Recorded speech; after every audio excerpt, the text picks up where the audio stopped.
You guys hear this?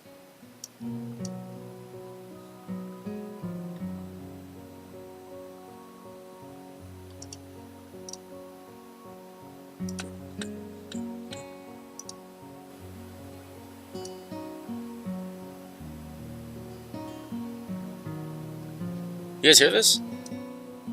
Okay, yep. Yeah, hey guys, I'm back. It's been a long while, but I'm back. I have been gone for quite some time. Oh dear goodness. Okay, I have been gone for quite some time. My apologies, everyone. What's up, Steeler? It has been a while since I, streamed. I will say it's been quite a while. Anyways, we're going back with an OG game I played like last year. Since I'm pretty sure that's like around the time I started actually streaming. When was the last time I did a stream of Katawa Shoujo? 8 months ago. Or, wait, no, that was the first game. 7 months ago. Because that was our second gameplay. OMG, bro, what game are you playing? We're playing Katawa Shoujo. It's a game I used to stream before Paper Lily. And honestly, this was one of my first ever streams on my PC. Actually, it is my first stream on my PC. I did Fortnite streams. Oh no, my first game on my PC was Doki Doki Literature Club.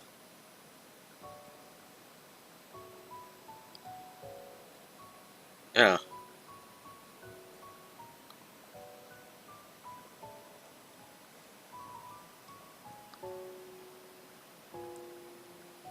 Yeah. I just realized I just got a call from my friend. Hold on. Dun, dun, dun, dun, dun, dun. The music is like, it's so peaceful, so calm. You get those vibes or something. DDLC is so good, bro. I did not get that far into it when I first played. I read some sort of poem or something that Yuri made.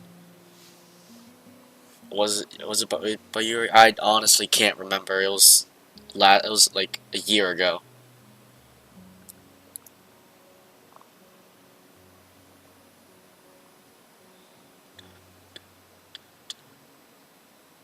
I'm just gonna text my friend that I'm streaming.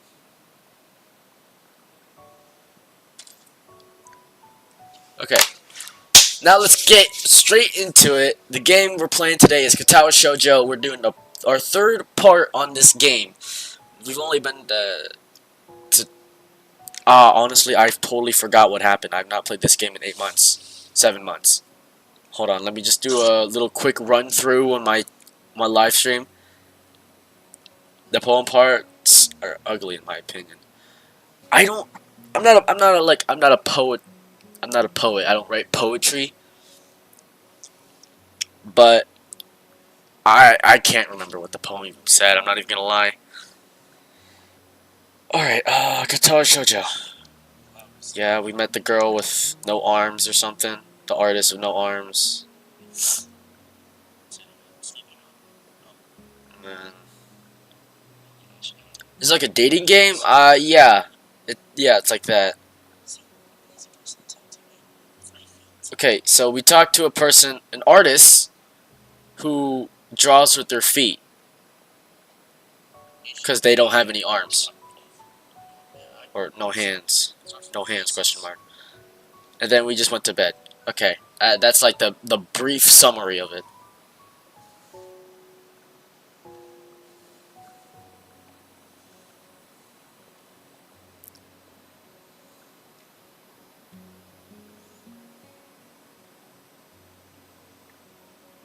Okay, alright.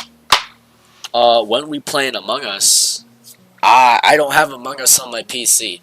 I could stream on my phone, I could do that, but the mic quality might be a little ass. Actually, no, it might be better because, honestly, the mic on my PC is kind of old. It's like super old. So either I'll get a new mic for my PC. You know what? Never mind. Among Us stream. Okay, that would be kind of cool. But it would also be kind of cheating as well. Like, you guys, I don't know. Does Reduce? I have not seen a Reduce stream in a while. Where has that guy been? Where's Reduce been? What's up? What's up with them, man? When was the last time he streamed? 3 months ago. Damn! 3 months ago! With content warning. Holy. Yo, we gotta tell Reduce to get back on the stream, man. He played Resident Evil Requiem, then Resident Evil 2. Yeah, content warning. It is time. Resident Evil, it's time for Resident Evil 8. What was that? Hold on, did he even stream Resident Evil 8? Resident Evil 4, 2, Village. Yeah, he streamed it. But he only did, like... No, actually, he finished it. Never mind. I got nothing to say. Okay, without further ado, let's actually start this, because I feel like I've just been holding out on you guys. How do we... Okay, yeah, it's arrows. Let's load in. Is it... Okay. I have to get used to this again. I have to get used to this again. Ooh, should we go up to the shared library? I don't know if I want to go back that far, though. I don't know if I want to go back that far. January. We'll do this one. When we did 7 months ago. Okay, we already have a 3-hour play on that. Bro missed both of y'all live streams. Yeah, I don't know what happened to Reduced, right? I mean, I saw him like a few months ago. Yeah, since I moved, he came over to my birthday. You know, I did a princess carry. I princess carried Reduced. It was funny. It was fun. Honestly, I barely got anywhere because I'm not that strong, but it was fun. It's not even on stream, bro. Oh, is it not? Okay. I don't know what's going on. It's not even on here. Let me try to fix that up real quick. Do you know the game Cuphead? I've played a little bit of it, and I suck at it. I will say. I've heard that game is super duper hard. Okay, you guys are seeing black right now. I know. Just give me a sec. Does this work? No, it does not work. For some reason, my game catchers never work.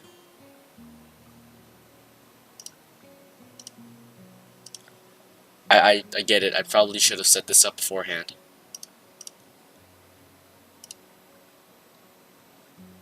When Cuphead live? I don't have Cuphead. I don't. I ain't got no Cuphead. It's not. Oh, damn. Yeah, it's just not working. It was working before. It was working fine, perfectly earlier. I don't know why it's not working anymore.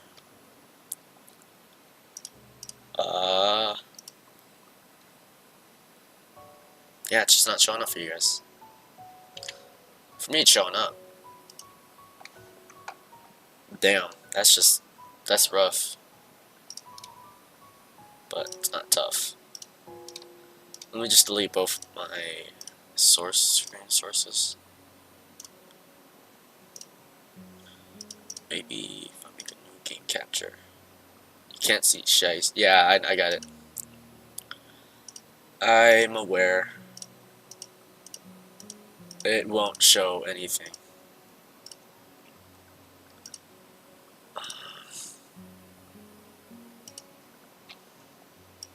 It's not showing what I wanted to show. I don't know what's up with that, man. I don't know what's up with that. I've been using OBS Studio for a little while, but I haven't actually really gotten it fully. I don't understand. What's wrong? Why is it all the way in this corner up here? What could I do?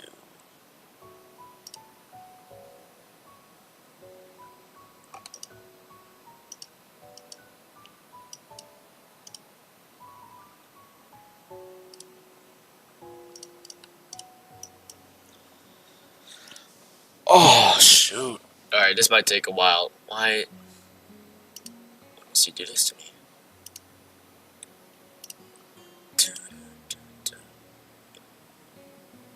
I'm gonna go on mute. You guys just listen to the music.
Okay, I was on mute. I was gonna just let you guys hear the music.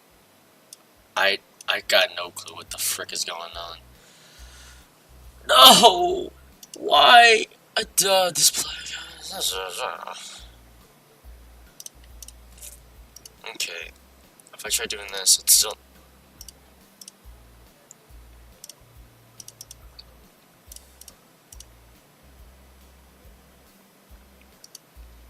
Okay, well, does this at least show the game?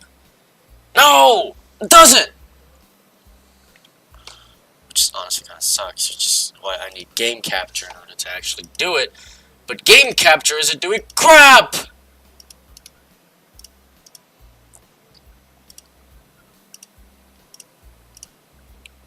It's not showing anything. It's showing nothing.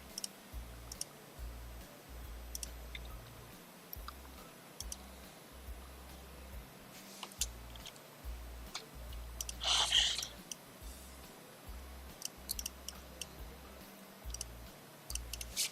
I don't know what's going on, man. I don't use OBS enough, I guess, to understand what's going on.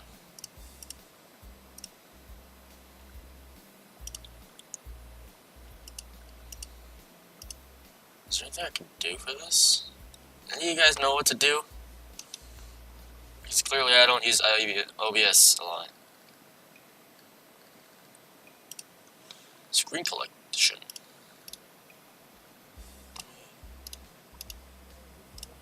Remove some of these game captures. But yeah, I'm still here.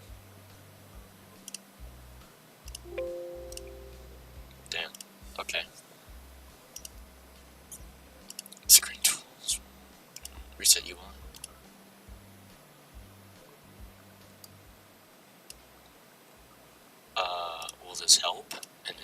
shape, or form?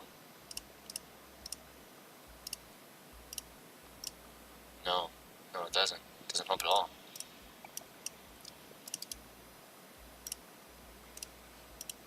It fits the screen, but it's not showing anything!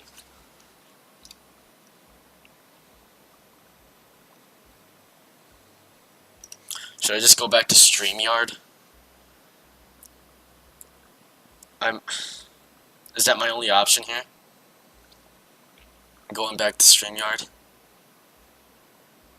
Because StreamYard, I didn't really have a giant issue with it, despite the fact it was just super laggy. That was the only issue I had with StreamYard.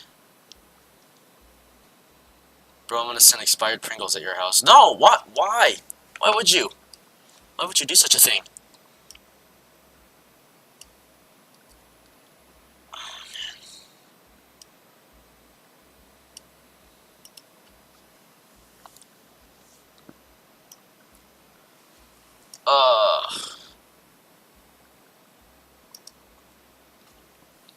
I get it. I should have dealt with this problem before the stream. But I wasn't having this problem before the stream, but now I am! So yeah, that's real good. It's real great. And it's real nice. It's not nice at all. Also, did my volume go down? I kind of reset stuff. I have no clue whether or not my volume went down or not. No. Okay. No, it didn't go down.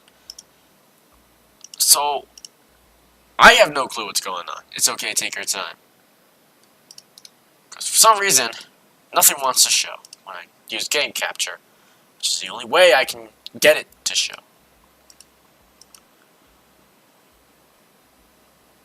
You know what? We just asked YouTube for help. YouTube knows everything.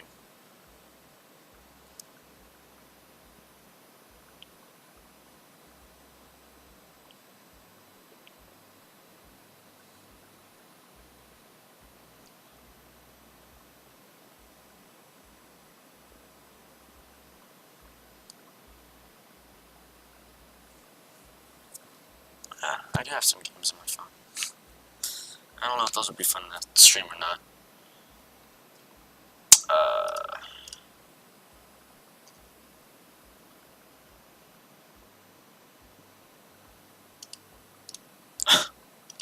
Let's get that out of here. I don't need that.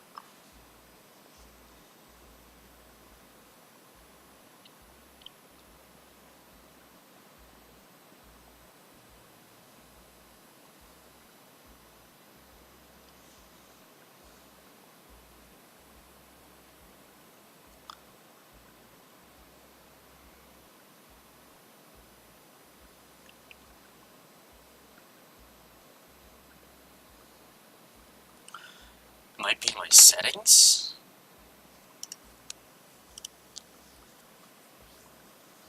I don't know, my settings have anything to do with this. I can't really change much of it, especially during stream.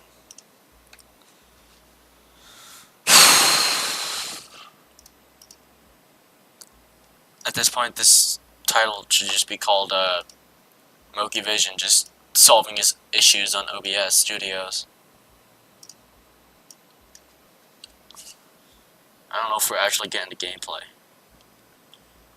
I might leave something in the comments to be like, press this to literally skip whatever I'm doing, so we can get to the actual gameplay.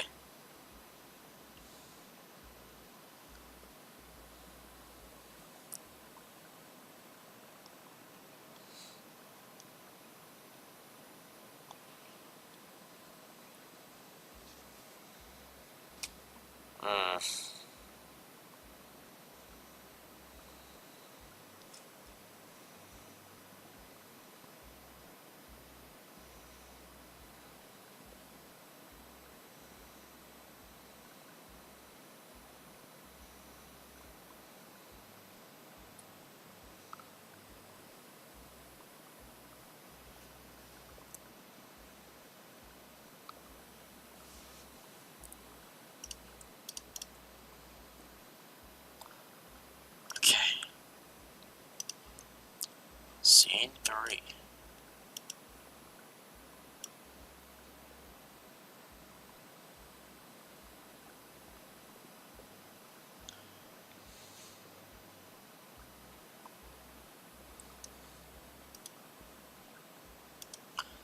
Bro, I'll throw microwaved eggs at you. Yo, calm down! You told me I could take my time!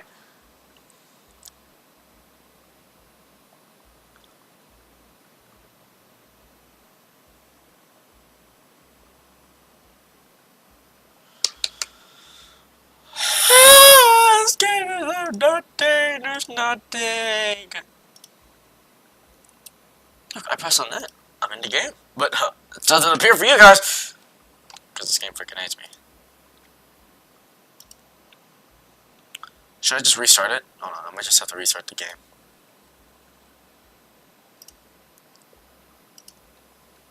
There we go.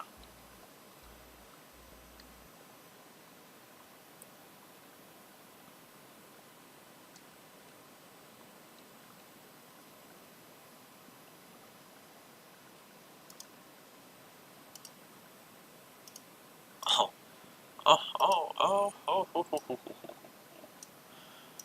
Nothing ever wants to work.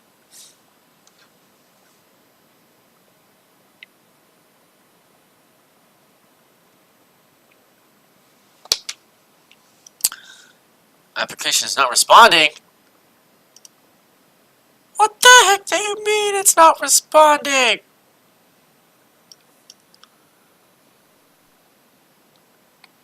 Okay, so it opens up. Okay.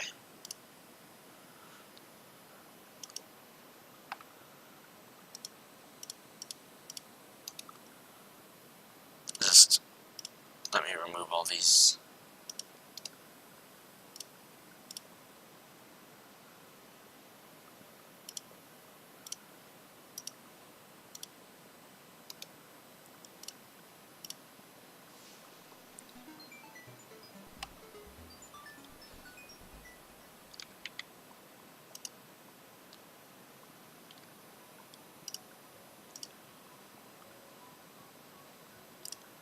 Doesn't want to show? No, it doesn't.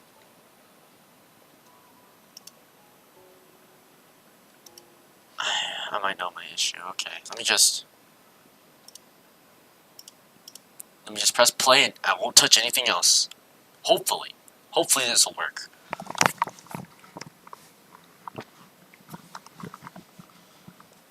If this doesn't work, I will literally have to try something else, I guess. Because I want to get a stream done today, man. I haven't streamed in like forever.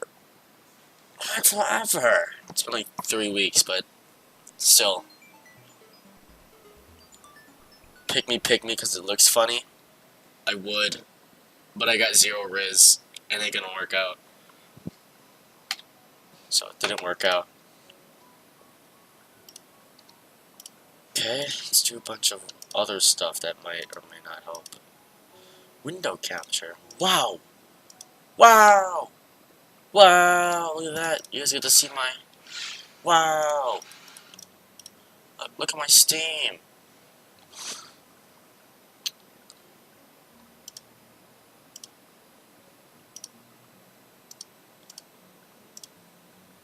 You can see? You're able to see my background, but not my actual, like, the gameplay. Which sucks, so... let's get rid of that. Nothing ever wants to work out. Nothing ever wants to work!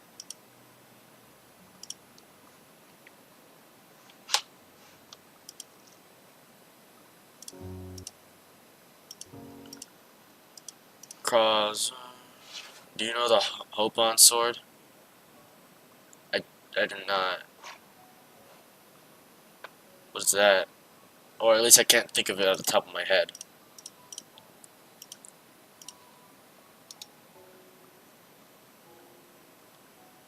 Crying emoji. I know, right? This game never wants to show up. I have my game capture capturing absolutely nothing. I get a random window capture that can't even capture the game, and I got my display capture, which won't display what is on my actual screen right now. I'm in the game, but I'm not. For you guys, at least. And that frickin' sucks. I don't know how I fixed it last time. Last time I was able to fix it for like a day or two.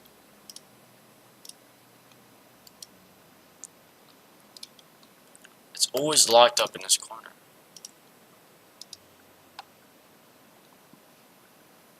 I don't know how to fix it. I'm unsure on what to do. I want to get this stream over with. I want to get this thing over with. Get this what I'm doing over with. I want to hurry up and stream. So hurry the heck up and work!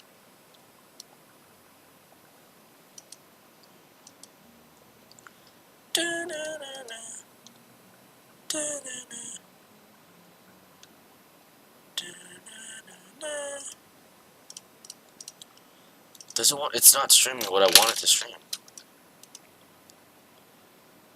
It's showing a black screen, which is not what I want.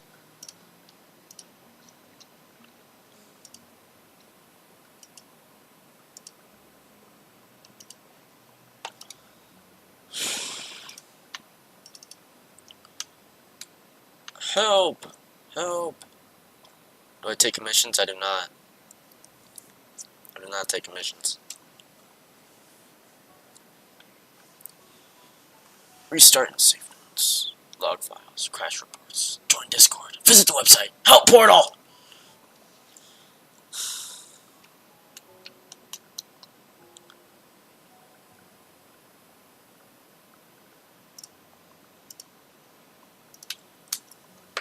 Okay.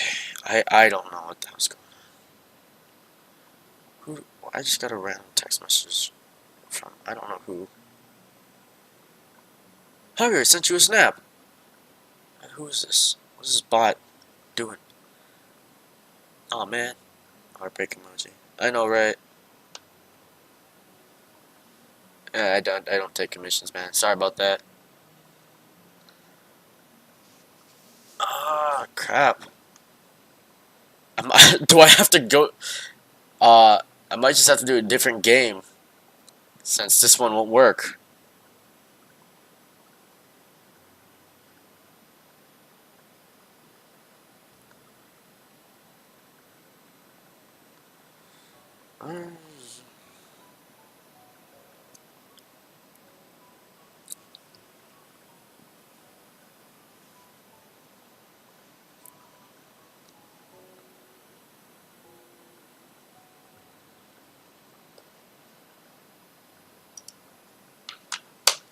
Is that the stream?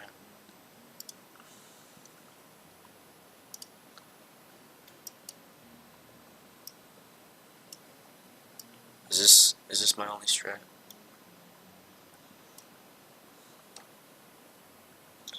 Let's see. Hey, yeah, but I just can't do full screen mode otherwise. Nothing! Nothing! Just can't use full screen mode at all. Okay, so I have a way to stream it at least. I could kind of do full screen mode if I just expand it.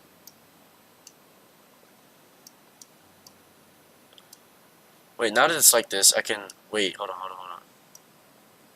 It works, yeah, but I have to... It's not... I can't full screen it. Which kind of stinks. Move! Wait, size. Brisket. Yeah, I never had a brisket. A tender one, at least. Very tender one. Now, what if I use window capture? Does this count as a window now? It does! It does! Oh my god! It does! Hold on, let's close out of that. Let's make this bigger so it could fit to the screen. There we go! Now for you guys, it is full screen. But for me, it's not! Let's do this. Oh, finally! At long last! You don't know the Young Sheldon meme? I know Young Sheldon's dad talks about brisket. Hot damn. I I know he does something to the brisket. Makes his mother, makes his wife uncomfortable about it or something like that. But yeah, I know the hot damn. I'm not a LARPer. Okay, let's. Did I just press start?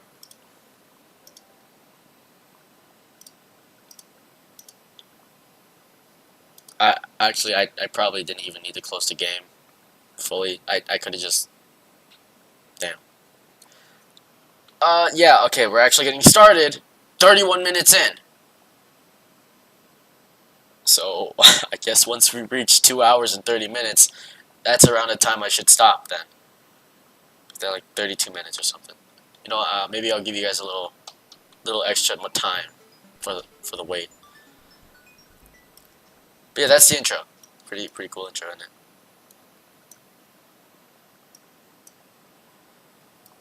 Okay, let's load into this one. Oh wait. Cause hold on. So we have this one, which is the one we did when face reveal. I mean, you guys see my face on my normal YouTube videos. Some Walking Dead. Y'all ever seen Gavin's Milk? It was a stupid idea I had in mind with my homeboys. Stupid idea. Yeah, go watch That's My Face Reveal. I mean, obviously that was like a few months ago, so I obviously look somewhat different now. But it's around the closest you're gonna get for a face reveal. I don't have a webcam, so I can't really face reveal right now. No, I didn't. And go check out Gavin Milk. It's stupid. So we have two saves, which I'm actually hoping for. We have this one right here, where we have to decide whether someone's ass red for it. Okay. So yeah, we have two saves here for whatever we can do. We have Bizarre and Surreal here, which we can which is where the guy asked us, "Do you think she's cute?" And I think I chose no. I think I said no. When I was informed by hold on.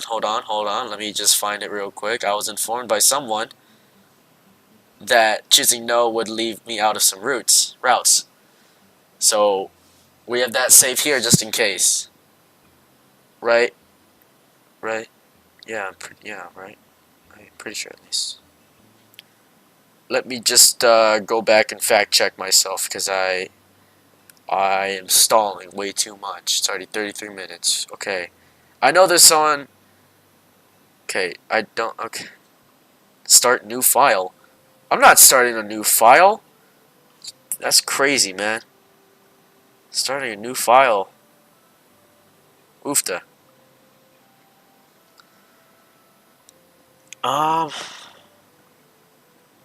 If this affects the story, I'm killing you. Sorry, saying Hanukkah wasn't cute just locks you out of the two of the three girls routes. Here, hers and Lily's. It still leaves the other three girls, or the bad ending. Thank you, Erpy, for telling me that, because now I know.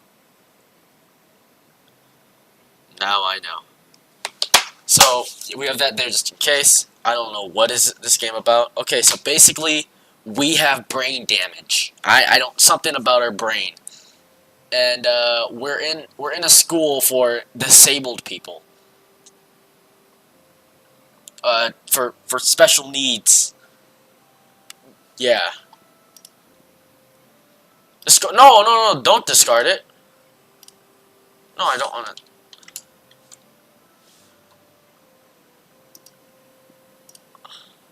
Oh, duh. Maybe then I could go back to something approaching a normal life, or at least something where I'm less likely to fall over dead at any minute. Like you? Your heart, not brain, bro. Oh, was it a heart problem? My bad. Okay. I thought wrong. That's my bad. I haven't streamed this game in 7 months. I completely forgot about this. That's my fault. Yeah, we have a heart problem. I knew it was something like inside the body.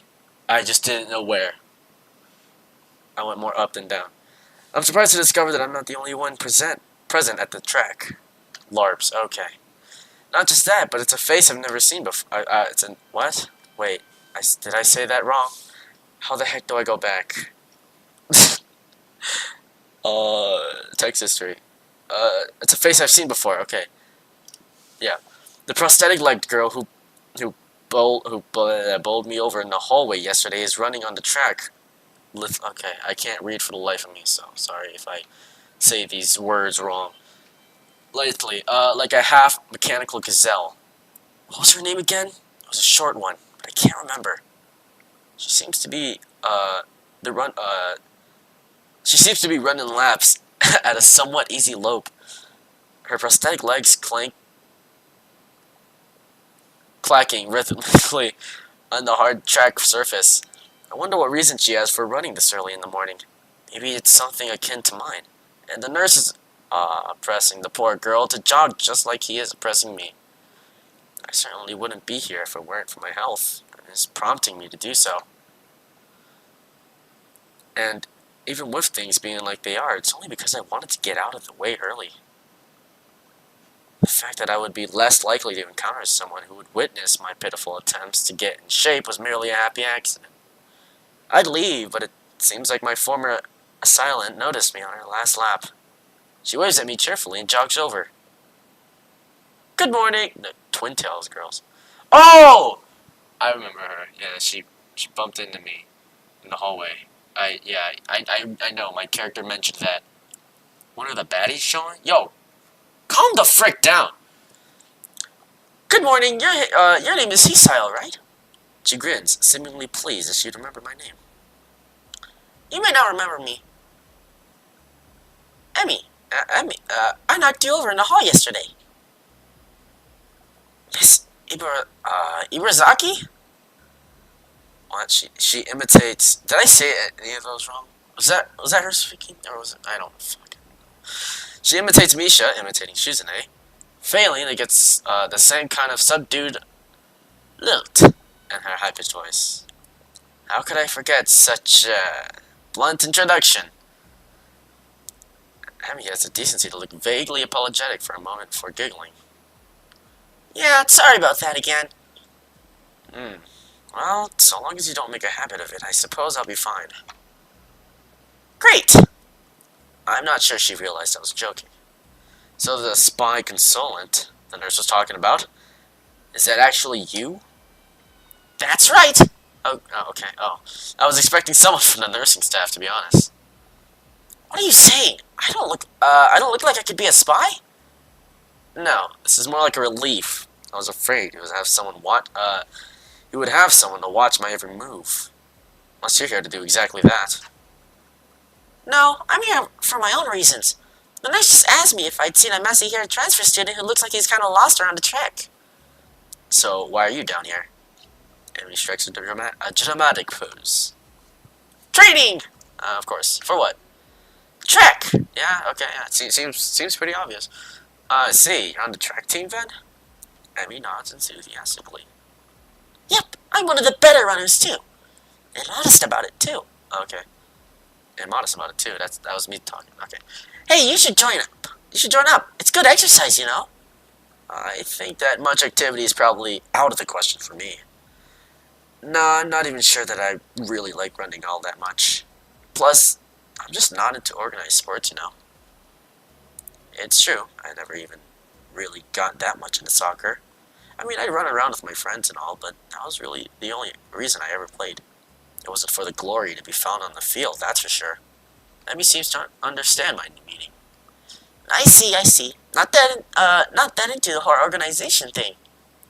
But now that you're here, I guess we're going to run together, huh? I would join her. Yeah, of course you would, Steeler. What? Sure, I guess. Emmy seems pleased. Are you going to warm up? Real men don't warm up. Okay. Oh no, you should always warm up. Batty so. Okay. She scolds me enthusiastically, but then smiles and leans closer. I hate warming up too. She laughed suddenly. Heck, I don't even have to stretch my legs. That's true, I guess. As if to confirm her statement, she bounces up and down a couple of times, giving a passing impression of standing on a pair of springs. Her leg blades seem to be quite elastic. Let's go! Yeah, she is kind of fast. So we both take off around the track, and I can immediately see that she wasn't lying about being good at running. Emmy moves fluidly, throwing herself into the run with a sort of wild abandon. Wow, I think I said that wrong, maybe. I find myself concentrating more on running properly. Hands spread, right? And something about hitting on the balls of your feet rather than the heels? I try to match my stride to Emmy's, but it's pretty difficult. Apparently, I'm not very good at it. Maybe Emmy could help me with that sometime. I'm really not feeling up to more than a couple of laps today, and slow to a walk pretty quickly. Emmy keeps running and doesn't seem to notice I've stopped until she passes me a second time. She quickly skids to a halt, breathing steadily in contrast to my own somewhat gasping demeanor. Finished already? I hang my head ruefully. Yeah, I'm not in very good shape right now. Emmy nods and grins at me again. She seems to do a lot of smiling. Well, the important thing is that you started, right? Next time, you just have to try and hold out longer, and then longer, and eventually you'll be great. I'll keep that in mind. But I think right now I'm going to get ready for class. Shouldn't you? Emmy shrugs unconcernedly. Nah, I've got plenty of time. I notice that she's not wearing a watch. Are you sure? Another careless shrug. Not really, but I've got to finish my routine. See you later, Hisao. Yeah. See ya. I'm not sure whether this morning's experiment was a success or a failure, but I'll admit that I do feel slightly good about getting out there this morning. And like Emmy said, I just need to keep at it in order to get better, right? Practice makes perfect, or something like that. At least it's nice. It's nice at least to feel like I've taken some semblance of control over my own health. I have to try to keep this up. Yeah, very nice. Yeah. Oh yeah, those drawings. Yeah, on the wall. Okay, yeah. The girl with no arms did that. Yeah, we just talked to the girl with no legs. Yeah. I head back to the dorm to wash and change into my uniform, trying to resist the urge to take a really long and hot shower. I'm tired from all the running, so I just wanted to unwind.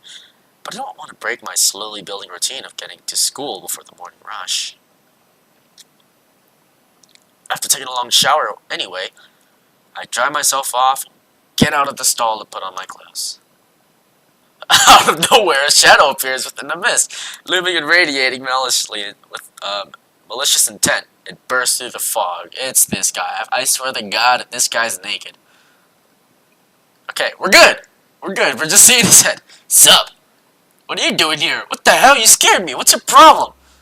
I should be asking you that. I've been looking for you all over the place, man.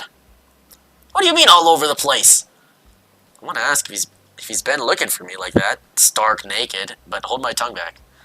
How the hell did I voice this guy again?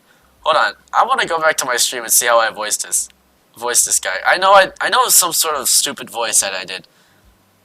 I do a bunch of stupid voices for no apparent reason. Man, he's been looking for me like that, stark naked. Sorry, that is the original video. I was just trying to see if the music was loud enough for you guys to at least hear. Because I want you guys to hear the music too. The music is good. But I don't want it overpowering, so... Okay, let's go back. I want to see how I voiced this guy. I want to see how I voiced him. Somewhere around this area, right?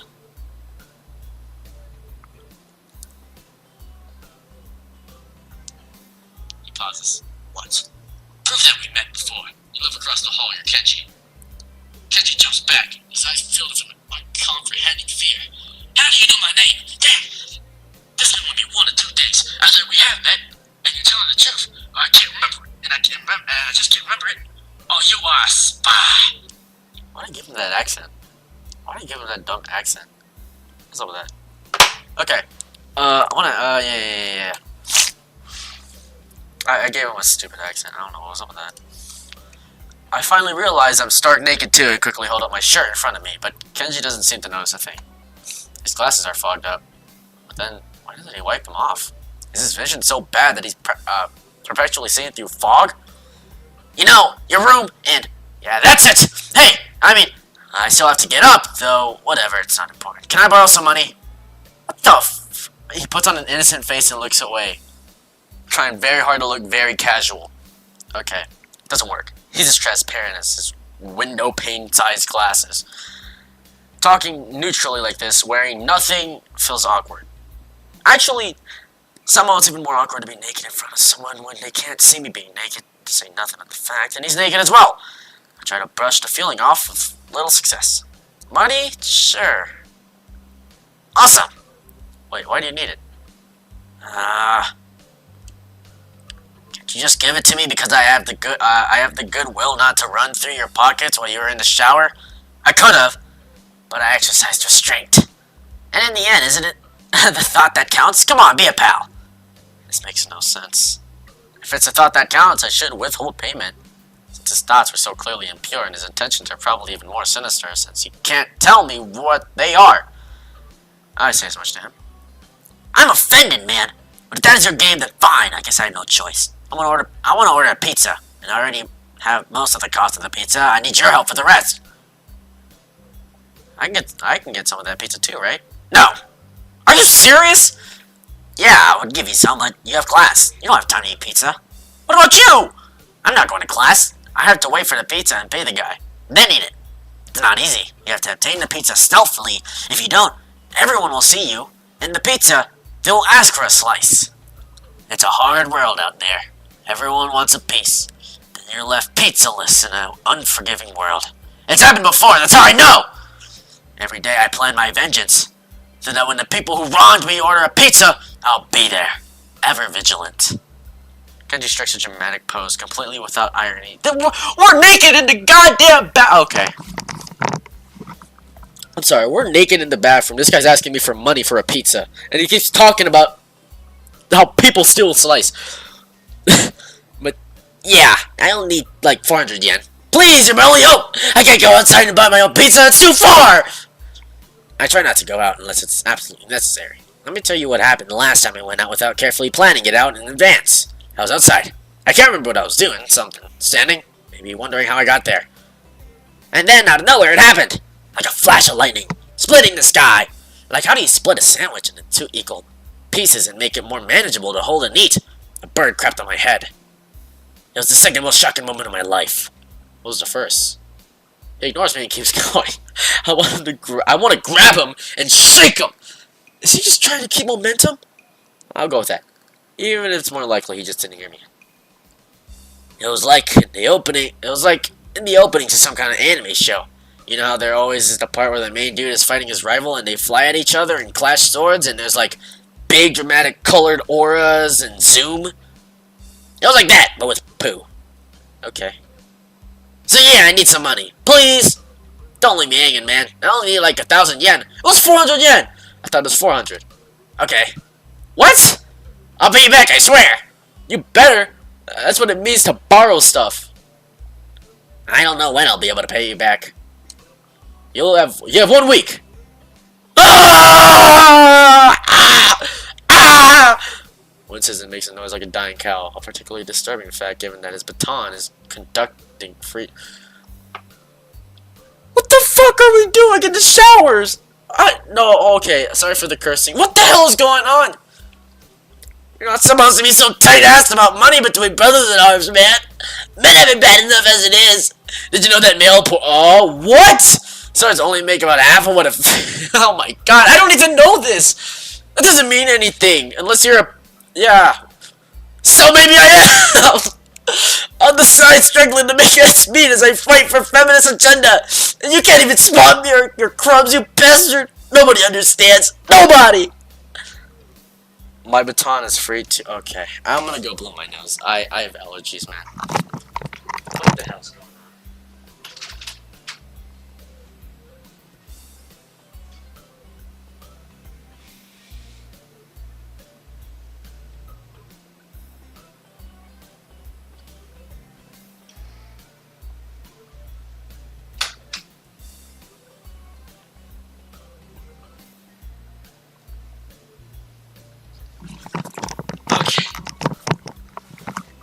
Wouldn't feminists be against, yeah, in the first place? This feminist agenda stuff again? This stuff is important! I can see that you don't give a shit, but this is serious here! Feminists are a dangerous enemy, make no mistake. You take them lightly and you'll wake up in the morning with a knife on your back. BAM! Out of nowhere! How do you wake up in the morning if someone stabbed you in your sleep? Women are terrible at stabbing things. I thought you just said don't take them lightly. You back? Yeah, bro, I'm back. Well, I mean, don't take them lightly for the big things. Individually, they're not a threat. But if there was some kind of war, like a big war with men on one side and feminist forces on the other side, it would be pretty ugly. And that day will come, when the feminists come out of their central top-secret worldwide feminist headquarters and say, "It's on now, motherfuckers!" You're being ridiculous. There's no big worldwide feminist headquarters building. Where would they even hide that? I mean, it'd have to be massive. You couldn't hide that on Earth. Someone would notice a big fortress with women only in it. Who said it was on Earth? You took hydration break? I would've. But no, I went to go blow my nose because I had allergies and I don't have tissues in my room. I turned away from Kenji and started practicing frowning faces in the mirror so that I can figure out what kind of frown will best express my emotions. He can't see me from this distance anyway. Which fortunately, means that he just keeps ranting without any regard to sense or sensibility. Yeah, there's a war going on. A war not many know about. But it's a great one that will one day boil over and encompasses all of the known world. Then, we will have to pick sides. We will have to make a stand. In fact, it's happening right now. Imagine it, the bloody battlefield, a vicious conflict without end. I almost gave up when I thought this cause was silly. When I grew tired of the bleakness of our fight. When I mistook the time the power went out for the feminists' raid and thought the end was near. But then I realized that if I gave up, it would be all over, and I was like, whoa! And I knew I had to get serious. Because I am the last sane man in an insane world. It's about duty.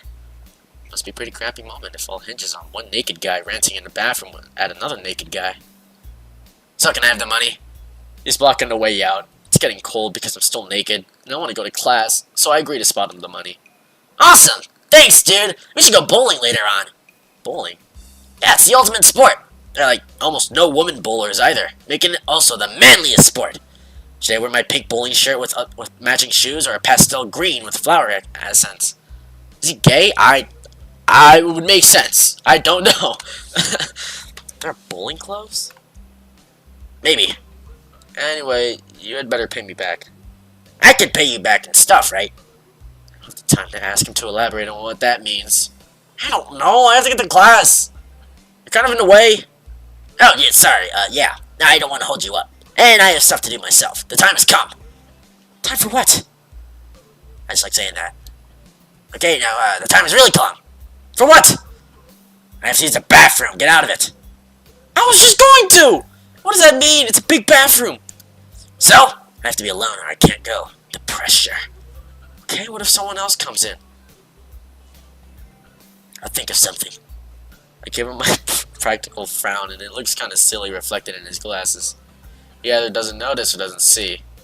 Anyway, so I get dressed and run back to my room, feeling as though an eternity has passed since I woke up. That is time I will never get back. I'll get him for this somehow. But right now I have to get to class. I'm the first person in class today, although I think I'm a little too early. And again, sitting alone for 20 minutes sure beats having to suffer that time with Kenji. The combination of fatigue, frustration, and boredom starts making me feel very tired. I black out for a second, waking up when my head hits the surface of my desk. Rubbing my forehead, I realize this is as good a reason as any to stay up for now and stop coming to class so early on later. Eventually, I hear tapping noise outside in the hallway, and Lily's tall figure appears in the doorway. She's not in this class, so she must have some other business. Maybe she's looking for Hanako. Lily stops at the door, looking hesitant as if she was a vampire who can't come in unless invited. I consider doing so because she looks rather lonesome standing there. She steps in on her own accord after straightening her skirt and shirt collar as if it was of importance to look prim when entering our classroom. Excuse me. Pretty sure this girl's blind. Last I remember. She calls into the quiet classroom with a probing, delicate voice. I realize the silence might unnerve her because of the blindness, so I break it. Good morning, Lily. Hi, Sal. Good morning. I didn't hear you come in. I wonder if she thinks it's suspicious I didn't say anything to her before. It's likely if I were to tell a big lie now, it would sink me. Well, I was already here, just asleep until now. Oh, have you seen Hanako today by any chance? No, she seems to come in only just before the bell rings, or after that. Do you want me to tell her something for you?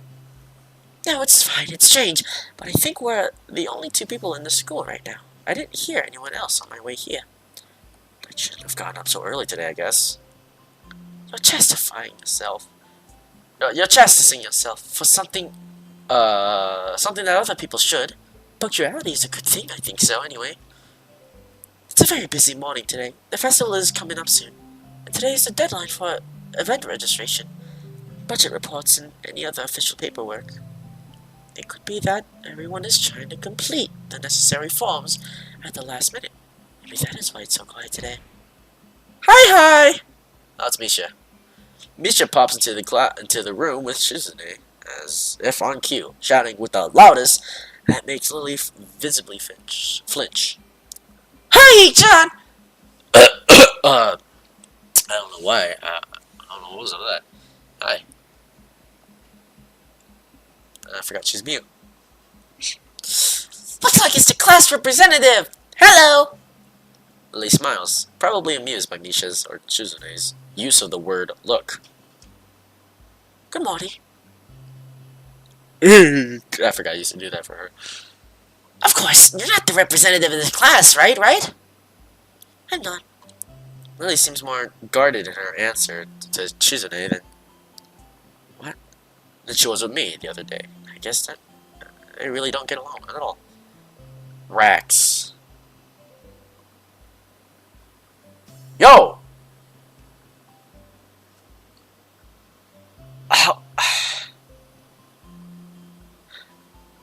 I'm just gonna say, calm down! That's all I've been saying. I guess, yeah, okay. Then I realized that Lily might actually not know Shizune is present, and she's trying to detect whether or not she is. To know who she is talking to. Imagine that. You put a blind person, and you put a mute person together. The blind person wouldn't know the mute person's there unless the mute person, like, did some sort of noise. Then again, that might scare the blind person. What do you mean, yo, yo, yo?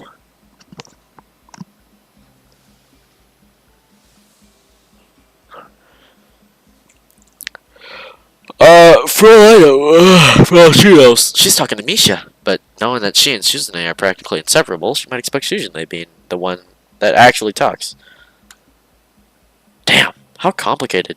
I decided to help Lily out, for my own peace of mind more than anything else. You're here early, Shizune. What? What the hell did I do? Yo, don't give me that look. Look what she's doing. You were here earlier than us. Misha puffs out her cheeks angrily. Why is she getting angry? Does she feel emotions on Shizune's behalf, too? It's not weird, though, that Shizune didn't like my little comment. It's true, I was here earlier than them. So me saying something like that could definitely be misinterpreted as anything. Especially to Shizune, who doesn't have the benefit of hearing tone to gouge intent. Before I start weighing whether or not I should apologize, Shizune has already moved on. Oh, right. Blind.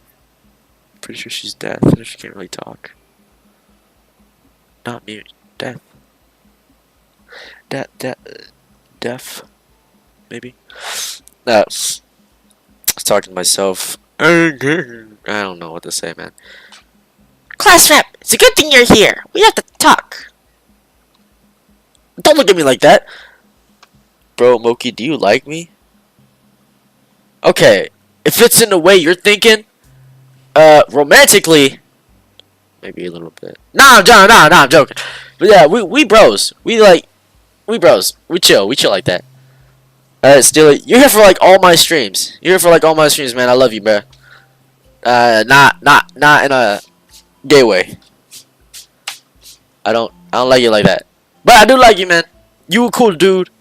You're pretty funny. Alright, it's just, yo, you gotta calm down. I mean, hey, I agree with you in every single sort of way. But you gotta calm down. Okay, maybe I gotta calm down. What do you mean, agree with you in every single sort of way? Maybe not every way. Maybe not every way. But in some ways, yeah, I agree with you sometimes. You know, you want something. I'm hearing you out on some of the stuff. It's just, for my YouTube, I gotta act like. Let's get back into the story. The festival's coming up in 3 days, right? Every other class has already handed in their projected budget reports for the event. Even the first years, except you. Wah! Alright, something like that. There's still time to hand it in, isn't there? Oh, don't look at me like that, man! What the hell did I do? Today, the deadline is today. You're certainly taking your time, aren't you? If I had it my way, I'd have you all on unnecessary paperwork days ago. But someone had to say the deadline be please extended. Yes, that was me. Planning something on this scale is not a small task, and a week is too small a time frame to expect a whole class to work out such a complex issue completely. Do you want to know what's harder than distributing the funds for one class event? Handling the same matter for every class in the school, and then some. The one who does that is me. You should put your hand on her head and stand straight. Wow, she's really getting into the role. Lily doesn't look like she's very amused now.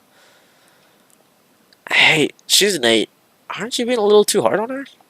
There's still a whole day left. Please, Hisao. It's alright.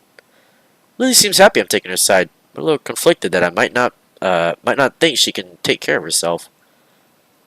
If this is about the budget, then I'm disappointed you think I've forgotten about it. I understand how important it is. Then, can I have it, please? She's an 8. She might not have it on her at this exact moment. It's not here right now. I asked 2 students to take care of it for me. Students from my class. She emphasizes the last sentence, much to my surprise. She knows about Shizune and Misha's efforts to rope me into the student council. I guess word must have gone around, so now she's using me as ammo against Shizune. This just gets better and better. It was your responsibility. A budget report isn't something you should just, delicately, what? Wow, delegating away as class rep. It's your job to be on top of things.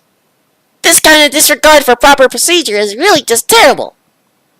They completed it, being capable of doing so. But the students have been sick recently, so they could not come to school and give it back to me. If you want, I will apologize on their behalf for getting sick. Okay. Although Misha misses Lily's little jab entirely, Shizune doesn't, and seems torn between being offended by Lily's daring and jumping for joy at the prospect. Lily's daring and jumping for joy at the prospect of the challenge. Lily, don't you live here at the school? That's a 5-minute walk, you know. What could they possibly have that prevents them from taking 5 minutes out of their busy lives to drop off something that will affect the enjoyment of their entire class? Lily opens her mouth to say something, but Shizune closes the gap between them and starts signing furiously, waving her hands around like an orchestra conductor. Misha tries her best to convey the same passion, but can't seem to lose her normal cheerful tone. The result is interesting and somewhat surreal. And what's with that attitude? I said that it's not something you should be delegating away. Are you the class representative or aren't you? Tell me the names of those 2 students. They should have your job if you can't even handle something this simple yourself. One form isn't the full extent of what I am supposed to take care of. Lily's tone is growing slightly impatient, and she is doing a good job of not letting Shizune see how unsettled she's becoming. She's playing her cards close to her chest. Speaking of, okay. Shizune, on the other hand, wraps her finger cheerfully along the edge of her glasses, knowing Lily can neither hear nor see how excited she is. Of course you do so much, class rep. It must be so difficult being you. Lily tightens her lips at Misha's word, clearly understanding the intent behind them, even though Misha delivers them without even a hint of the sarcasm which they were meant to have. Shizune and Lily don't like each other. That much is clear, but this seems a little much It seems like Lily has had enough and is ready to push back.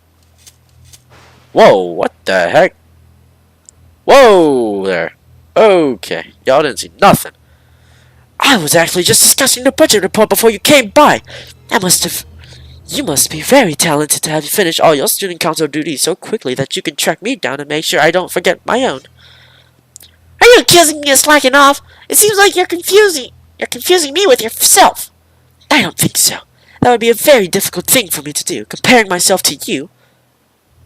Can you accept a friend request on the Yellow Ghost app? Hold on, you sent me a friend request on Snapchat?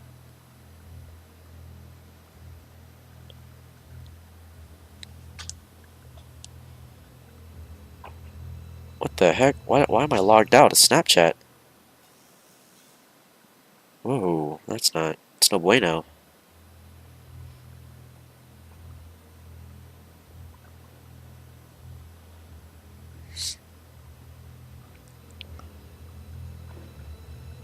Alright. Oh, what's up? Okay, you got my number. You trying to hit on me?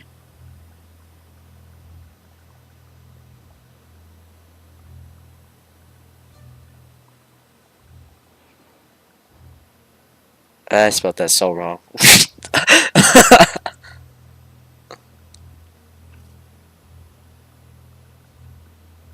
For social experiment? Okay. I guess, yeah, sure, man.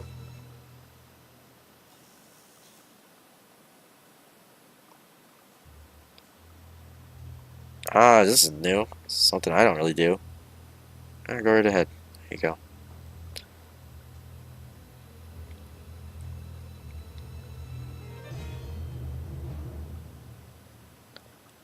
Okay. What's the social experiment, Steeler?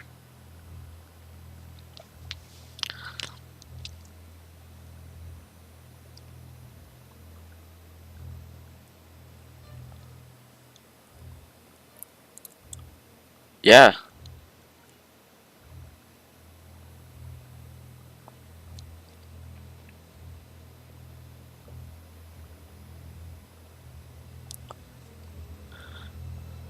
Yo, what kind of social experiment is this?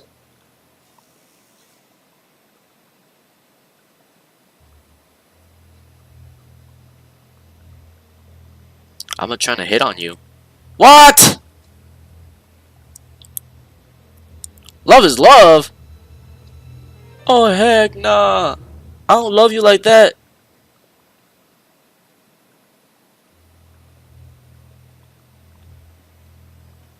I ain't seeking for a relationship.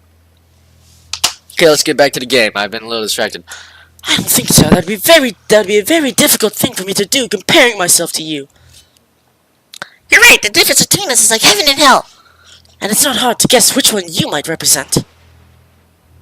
Oh shit. Oh shit. The air between them ripples like with the heat of their enmity. Well, not really. They can disguise it. They can't disguise it anymore. Though, even Misha looks like she's beginning to understand the real nature of this conversation. Hey, Chan, don't just like him either. What are you talking about? Aren't you taking part in the festival, Hee-chan? You are, aren't you? And I hope you're going to do a lot more to make sure it goes smoothly than this person. I don't understand why she's innocently getting mad at me. Hey, come on, cut me some slack. Cut me and Lily some slack. Don't drag me into this. I've done my part. I'm just gonna save here because why not? Just overwrite my save. Thank you. Hey, come on, cut me and Lily some slack. Hey, I'm the new guy, remember? It's not like I could have done much, even if I wanted.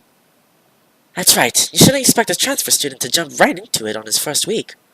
It is still my first week. I totally forgot about that. I thought I've already been here for months. So, what did you need my number for? You trying to hook me up with someone? I'm still like a little bit concerned what you needed my number for, and I'm a little concerned to myself for just giving it away like that.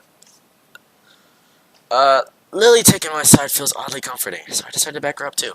Yeah, you're being unreasonable with us both. Huh? Excuses, excuses, excuses. This class rep has plenty of time to deal with her report. And we repeatedly offered you a position to help with the student council work, but you refused to commit yourself to making the festival a success. Yeah, but as I said, then, I'm not sure if I don't have time for this right now. No matter what I do, it'll mean being drawn into a confrontation with Suzune, and that's what she wants. See if you have any feelings for me? What? I don't know if that's a social experiment. Whatever, Forget it. I ain't like that, man. I ain't like that, Steeler. I turn my back at them. I get back to my seat and shut my ears from the finale of the argument between Lily and Shizune. Eventually, Lily leaves our classroom, and Shizune and Misha seat themselves without talking to me. I can feel Shizune's eyes burning into my back. She's probably angry at me, but I'm just as angry with her. I don't get why she had to drag me into the argument. Anako doesn't come to the morning class at all, leaving her seat looking empty and lonely in the back of the classroom. I have to tell her that Lily was looking for her if I see her later. After the events of this morning, class is pretty boring in comparison. I turn the pages of my textbook lazily. I have a bit of catching up to do despite trying to keep up with my studies at the hospital, but I'm not feeling that enthusiastic about it. The clock at the front of the room sounds unbearably loud. The teacher hasn't said anything in over 7 minutes, instead opting to cover the board in rows and rows of equations taken directly from the book. The rhythmic clashing of chalk on the blackboard seems to synchronize perfectly with the ticking of the clock. I start to copy down the equations just to pass the time, even though they're right there in the textbook. When the bell rings, I'm not in a hurry because I have nothing to do, so I stay for a while reviewing what we covered in class today. I prefer to leave last anyway, so I don't have to deal with crowding in the hallways. I noticed Shizune and Misha have also stayed behind, talking to someone from another class. Shizune is signing so fast that her hands making noise like swords cutting through the air. Maybe there was pent-up anger in there. Misha is desperately trying to keep up, but it's clear she can barely manage to even understand her. I put my head down. Whatever they're discussing looks like serious business. Shizune signs to the point where her wrists crackle, and Misha struggles to spit it out in word form. Sometimes she trips over herself, like she's dealing with tongue twisters. And then on top of that, she has to sign back anything the other girl says. Sounds like a rough job. Misha looks tired, like she's about to faint. Luckily for her, their business is soon finished, and the girls sit down in their seats again. I'm so tired. She's hanging her head limply on her desk, looking exhausted. I'll use the opportunity to reconcile with Shizune a bit, without getting roped into the student council thing again, though I suspect the door is now closed for me. You free tonight? What? Why would you ask that? I don't know if I'm free tonight. I mean, I guess I got some... Hold on, I'm just checking real quick. I got a workout to do at 6, that ends until 8. And a 2-hour workout, am I right? You can ask Reduce about that, that workout. I don't know, man. I guess we'll just have to see. Why? You need me for something? You want to play Among Us that bad? You trying to take me out somewhere? That ain't gonna happen, little bro. Little bro, okay.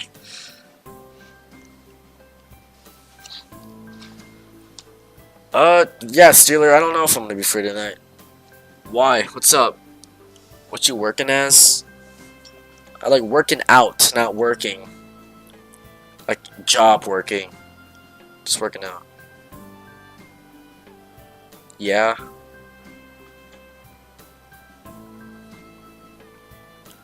I don't know how delayed this video is.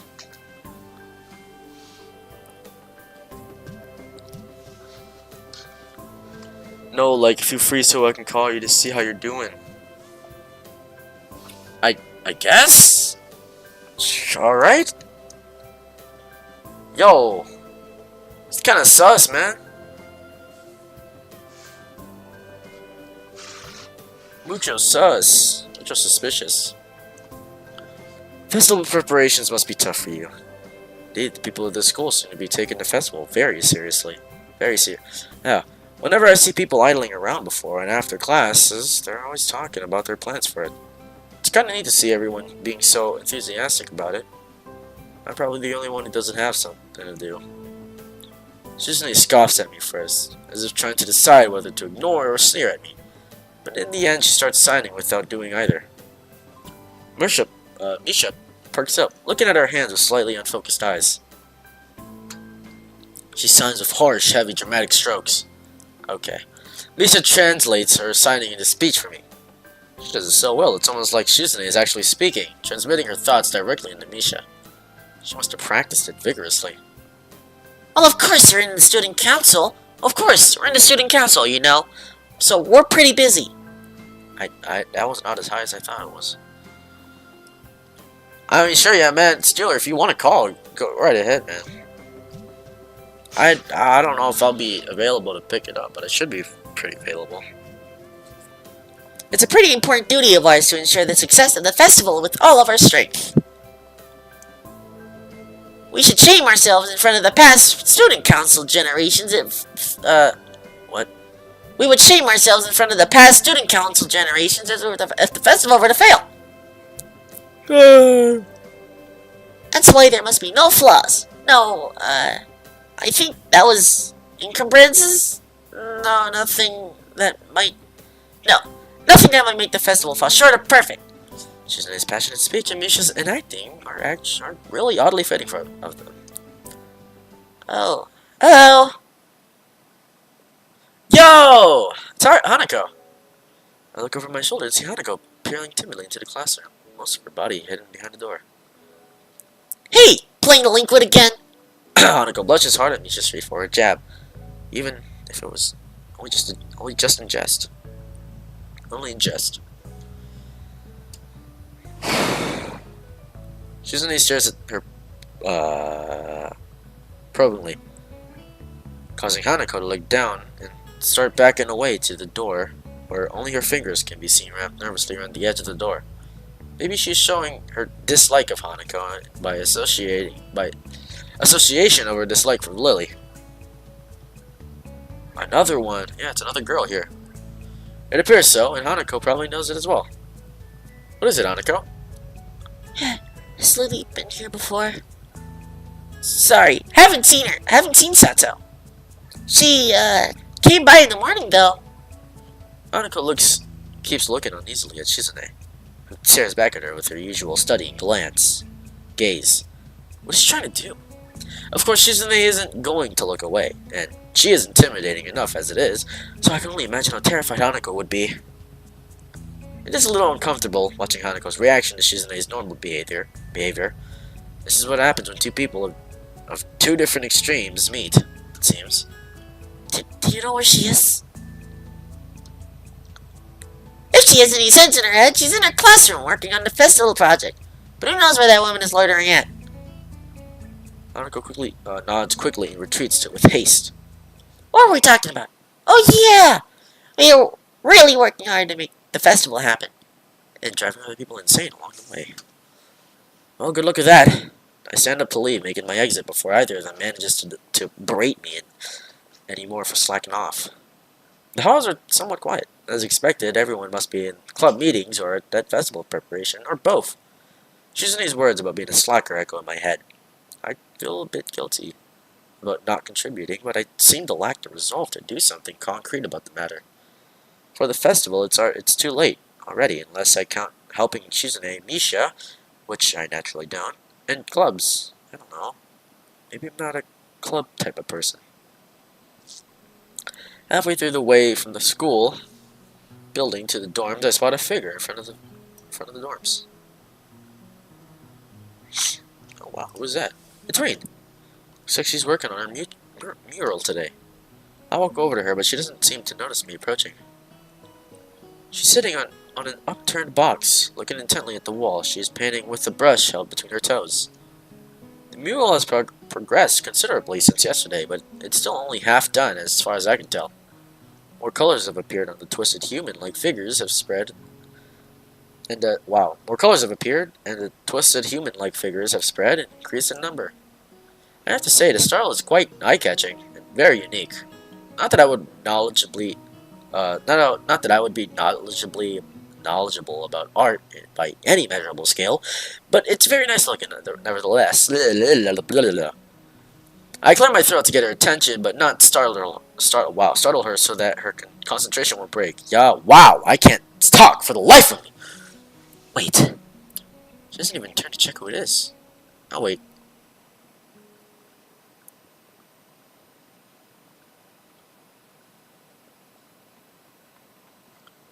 How long do I gotta wait? Damn!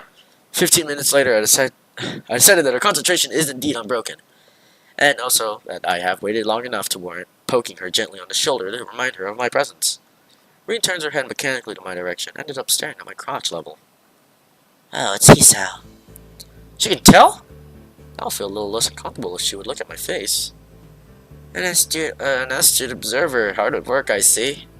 Staring at my crotch. Hey, yo! Yeah, that's what I'm saying! The conversation starts as if I hadn't been here for the quarter of an hour already. But it's not a concern. At least it starts. Looking good. It does! The layer of paint hiding other layers of paint, mixing and shaping the human figures, really creates an impressive look. But Reen looks miffed. You shouldn't comment on works in progress. 7 years of bad luck. Sounds terrible. I guess I'll take it back then. Still, it looks good. I wonder if I get 14 years of bad luck for thinking that. Reen turns back to look at her painting and pokes it with a big toe. Could you make some of this color? I'm running out of it. She looks down at the half-empty bowl of what remains to be a same pinkish paint in it. I didn't really intend to stay and help her with this project, though. I guess I didn't intend to do anything much. I look at Rin. She looks emptily back at me. Look at those empty eyes. Just this once. Ah. Damn, she looks boring. Whoa, she's got no arms, and she draws for a living. She draws. Yeah. But yeah, she does look kind of cold. Rin picks up another brush and drenches it in another tone of red, a pale red. There are dozens of similar bowls all around her working area. From the looks of this scene, she could have been sitting there for hours. I wonder if she has. I mean, she'd have been skipping school though, which I, of course, wouldn't put beyond someone like Rin. I pour a little of white and red into a bowl, trying to match the color with the one already on the wall. Can't seem to get it right. It's really inconvenient of her to not mix enough in the first place. Getting it to be exactly the same tone will be impossible. At least I can try to get as close as I can. Speaking of hard work, isn't that a huge workload for you too? Such a big painting of and all. Oh, I'm not old and bitter enough to think yet to think like that. I guess you aren't. You guess right. Legs hurt though. They feel like slugs. Slugs made of sea slugs. Because of the position? Yeah, I like doing it in horizontal position or if you know what I'm talking about. But it can't be helped. Cat has to wall to lay down. Saying that, she stretches herself a little, bending her legs and back far than a human should flex. It's astonishing how effortlessly she manages her body around. There's a small flinch in her otherwise blank expression. A hint of pain, maybe, as she stretches out her calves. She must have stamina and dexterity far above a normal person to be able to live like she does. But she's wearing out. She's wearing out working on this. Why push yourself so much? Take a break or something at least. Continue tomorrow if it's bad. This gives her a pause. Jeez, don't look at me like that. I'm just trying to help you out, man. A long one, too. Feeling like a mental yawn. I don't think so, Hisao. I'm not pushing myself. Sure looks like you are. No. It's not about pushing or pulling anything related to that kind of thing. There is this boy. Boy? Yes. Where? At the art club. And? He's blind. Oh. How can you paint if you're blind? No idea. So why is he there? That's the point. He's there. She really should speak more than one word at a time to make this feel more like a discussion and less like an interrogation. You can't really do anything that you'd call art, right? But he comes there anyway and paints. Why? I don't know why. I don't know why. I don't know. That's why I asked. So? He doesn't paint often, but I think his paintings are very interesting. I'm sure they are. I once tried that, painting with eyes closed. Wasn't too interesting. Cleaning up the floor took ages, didn't try again. But he is becoming better at sculpting. I see. Maybe she was trying to make a point with this. Maybe she forgot she had one. Seems like the art club is full of interesting people. Not really. Pretty blunt statement. She totally missed the sarcasm. No? Just like I said, they're not very interesting. I usually don't have much interest in people who are not interesting. Maybe you have. Maybe. But that boy is interesting. Maybe I'm like that boy. Maybe you are. Maybe everyone is. Doing things you can't do just because you can. That's pretty deep, I think. Tell that to her. Bro, I can draw better than you two. I know what you mean by that, Steeler. But, yeah, I don't know what's up with this drawing on the wall. And she drew with her feet. Just letting you know. She don't have hands. She drew with her feet. That's gotta be, like, a little tough, man. That's gotta be tough. Especially to Chili, like, at least try to make it this good with just her toes. That's kind of crazy, man. You're a deep one. I'm a really shallow and thoughtless person. People say that to me all the time. Did you know I can only think of 4 things at the same time? No, but now I do. Right now I'm thinking of the second floor girls' toilet. Second floor girls' toilet. Ice cream flavored ice cream, middle toe, and a haircut. I'm gonna need a haircut. She shakes her head around vigorously, letting her short and messy hair ruffle wildly around. I can see that doing it is something she likes to do. I can draw better than her with my toes. Yo. I mean, I don't know about that one. I don't know if I'd even be able to draw with my toes. That seems like kind of hard, man. Seems pretty challenging. And I'm a pretty good drawer. I'm a pretty good drawer too. But my toes? It's gonna take like years to get used to. We fall silent as oh no. Drawing to my toes is gonna be like drawing to my left hand. It's gonna absolutely suck. We fall silent as Rin treads around absent-mindedly, poking some brushes around. The thought about the art club sticks in my head for a while longer. I feel like I'm treading on very unknown territory with art. The way these meetings with Rin go, it's as though I'm starting a smoking habit or something. I should probably stop talking with her. It's not like I dislike her, despite the confusion her being herself causes. And I don't dislike art either. I've even drawn for fun sometimes. I just don't have a real creative drive or any technical skill. I can prove it. Alright, man. Sure, go right ahead, man. So usually, if I were to draw something, I get white paper syndrome.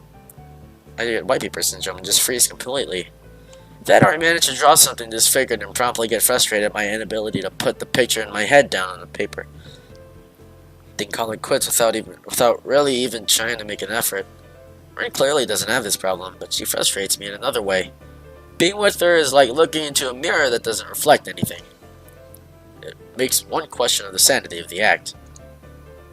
Rin sits down on her box, swaying from side to side, apparently comfortable with the uncomfortable silence. She's staring at me again, or maybe over my shoulder.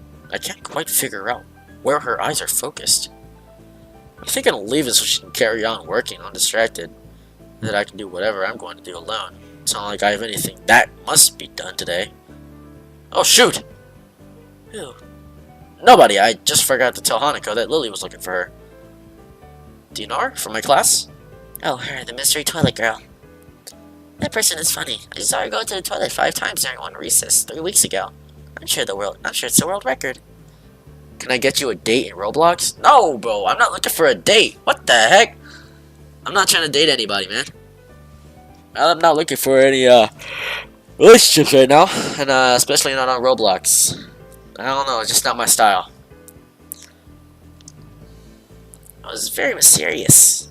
That's why you call her Mystery Toilet Girl. What other reason could there possibly be? Well, if there is, it's an eternal mystery. I didn't follow her in there. Maybe it was the week before that. Could have been.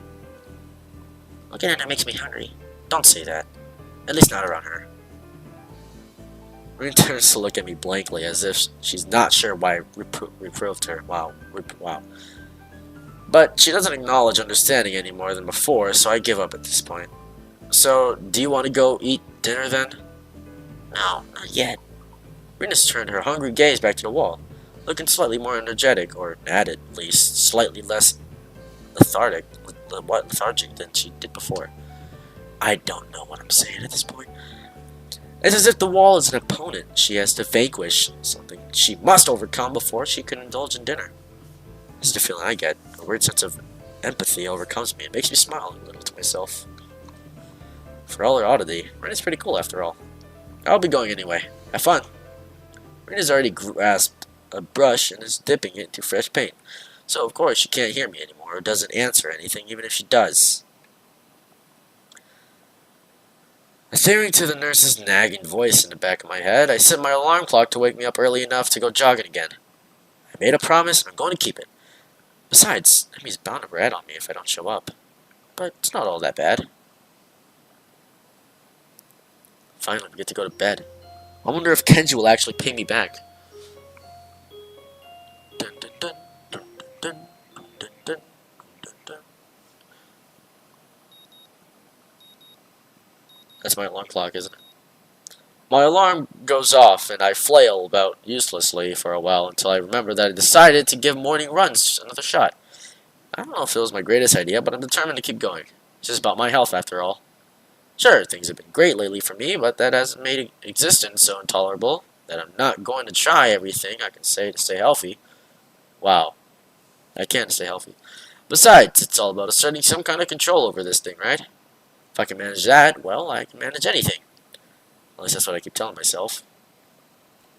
Once again, it would appear that I'm not alone on my run. Amy has apparently been here for some time. Looks like she's already worked up a good sweat. Just when the hell did she come down here anyway? Oh, it's you. I'm surprised to see you again. Why is that? Well, not many people actually manage to come back for a second try. She frowns, seemingly annoyed by a passing thought. Like the rest of the track team, for instance.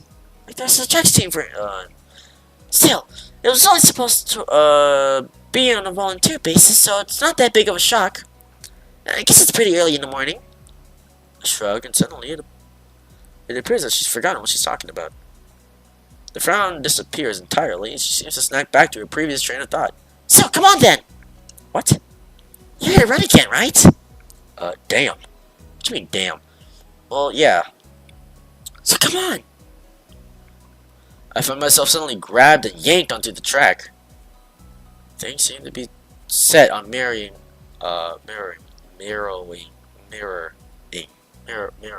Yesterday's run. That is, I seem to be struggling, while Emmy moves with effortlessness that I find enviable. It's incredibly bothersome to be so easily worn out. I know I should be patient, work towards things gradually, gradually. Oh my god, I can't speak for the life of me. It's difficult to stay positive about this. We round the track and start on our second lap. Emmy seems to have grown impatient, keeping pace with me, and begins to pull away. This is where I gave up yesterday.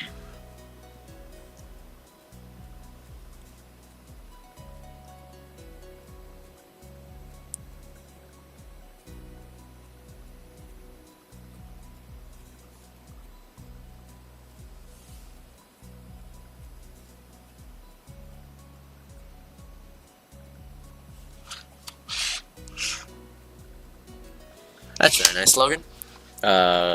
Low reduce, yeah. This is where I gave out yesterday. Will I be able to do more? We're gonna go for it, so I just want to see what it's gonna be like. Bro, you gone again? My bad, my bad. I got a notification on my phone. It was about reduced. Reduced, like, posted on the story or something.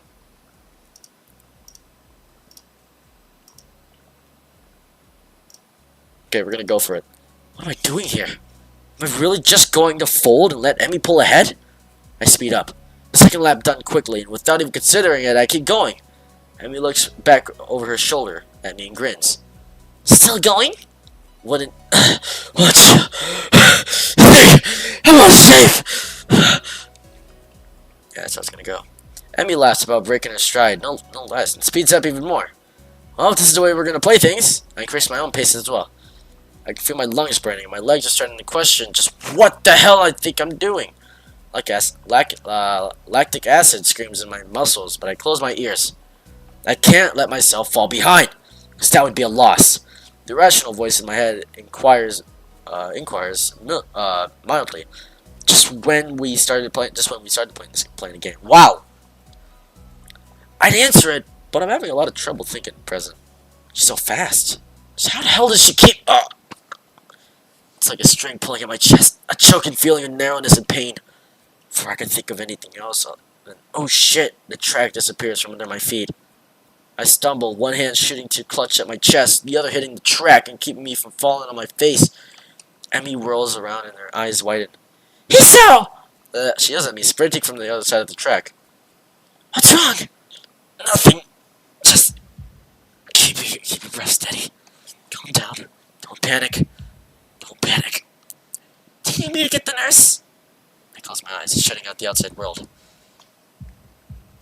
My head struggles to regain its rhythm. Slowly, the pain in my chest begins to subside. Soon, it's gone like nothing happened. It was nothing. No, something happened there. I open my eyes again and glance out of very worried Emmy. I think I'm fine. My voice sounds weird even to myself. Oddly even, and the matter of fact, it makes Emmy frown. I don't think you are. She seems to come to a decision and nods to herself. Right, you're coming with me. You've got to see the nurse. Emmy grabs my arm and drags me up. I'm a bit wobbly, but I refuse to shoulder. Emmy offers my support. Honestly, I'm a little ashamed by my own weakness. I'd really rather not have Emmy concerned about me, but it seems to be too late. Heck, I'd really rather not have anyone concerned about my condition, though at this point it seems to be too late for that as well. I'd like to be able to deal with the whole thing on my own without being a bother to anyone else. I'm wishing for things I'd rather not have this condition in the first place. Nurse! Nurse! Emmy crashes into his office without knocking, but it doesn't alarm the nurse in the least.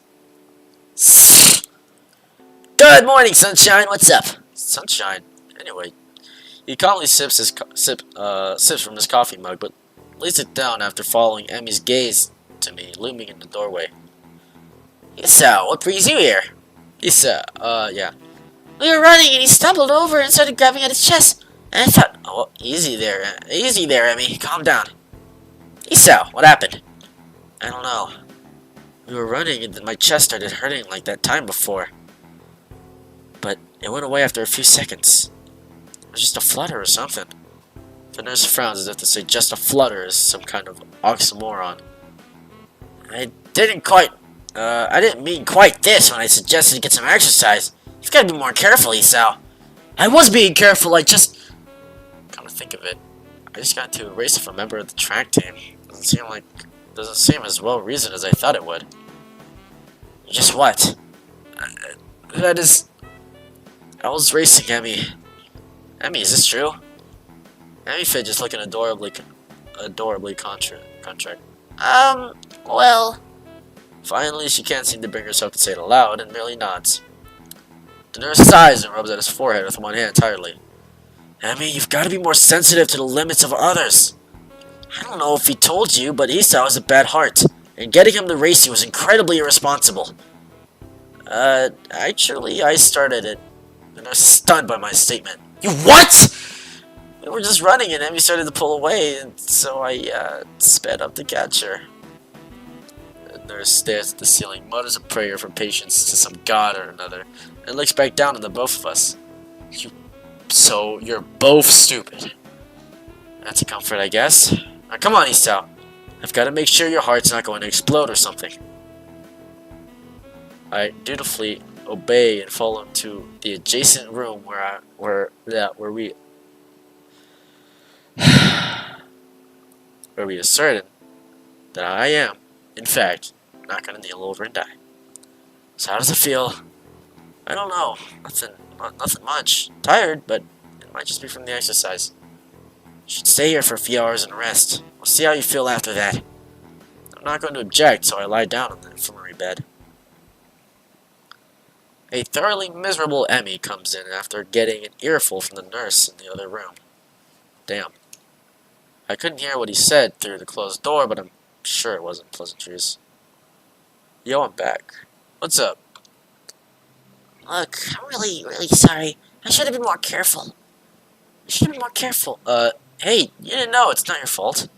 She looks awfully down and sorry, and my reassurance don't do anything much to help to cheer her up. I want to make it up to you. I can't get the decisive nod. So you have to come to lunch with me. I'll bring it for you, okay? Something really, really good. I start with, you don't have to, but then shut up, and just nod at her when I see her face. Good. We meet on the roof. We? Yep, the weather's nice now. So the roof's a great spot for lunch, you know? I see. You'll come, right? You want to deny me the chance to make it up to you? Of course not. Great, I'll see you there. I stay afloat, somewhere between asleep and awake, feeling completely drained. Not only my body, but all of me is limp and paralyzed apart from my senses. I swallow with difficulty, and then try to lie as still as I can, which in this state is not a very hard thing to do. The nurse is shuffling around on the other side of the curtains. Curtains he drew to give me privacy. I could see a shadow shifting about in the sunlight. He has opened the window of his office. It's windy outside. The clear white curtains flutter in the breeze in a heavy, lazy motion, like waves. Light sifts through them slowly, half absorbing into the fabric. I close my eyes. The breeze on my face feels like a soft fabric of the curtains. I listen to the sound of my heartbeat for a moment, trying to shut out the sound of the nurse tapping away on his computer and my own heavy breathing. It's steady. Damn it. Not even a week and I end up like this again. I really screw it up this time. Should we do Among Us with the boys? To be honest, I'm probably not going to be able to play today. I am sort of busy after this stream. So, probably not today. I probably won't be able to do it today, man. Not even a weekend. I really screwed. Should have known better than to play the half-baked sports star in front of a real one. Why did I try to act brave? Like that heart flutter was no big deal. Even when it was obviously that it was. What? Oh, even if it was obvious that it was. It's just a reflex. To push it away, keep it inside. I didn't want it to happen. I didn't want Emmy to see it. Stupid. I have to be more careful or I'll end up in the hospital again. Or worse. That's my final thought before I give in to tiredness. This guy already just fell asleep. Oh, okay. Yeah, sorry, man. But I should be able to play tomorrow. I'm probably not going to be able to stream tomorrow, to be honest. It'll be like a stream every 3 weeks. I'll try not to do that. I fell asleep. For how long? What time is it? I feel a little lightheaded and I keep blinking compulsively. Pushing the curtain aside, I squint my eyes again to see the unfiltered light pouring in from the window. The texture of the canvas feels nothing like the wind did before.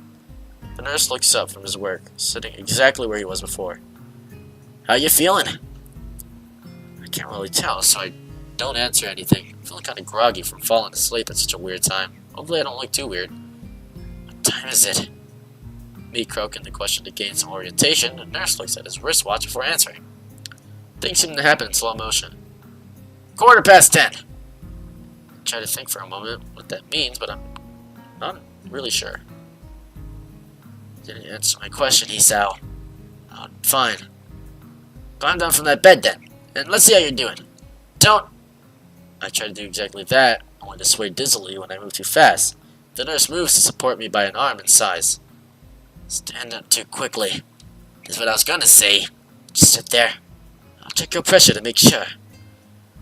My good intentions are lasted for a long time. Shut up. I shut up. Embarrassed with myself, while the nurse gets busy with an old-fashioned contraption on my arm. And my arm. Wow.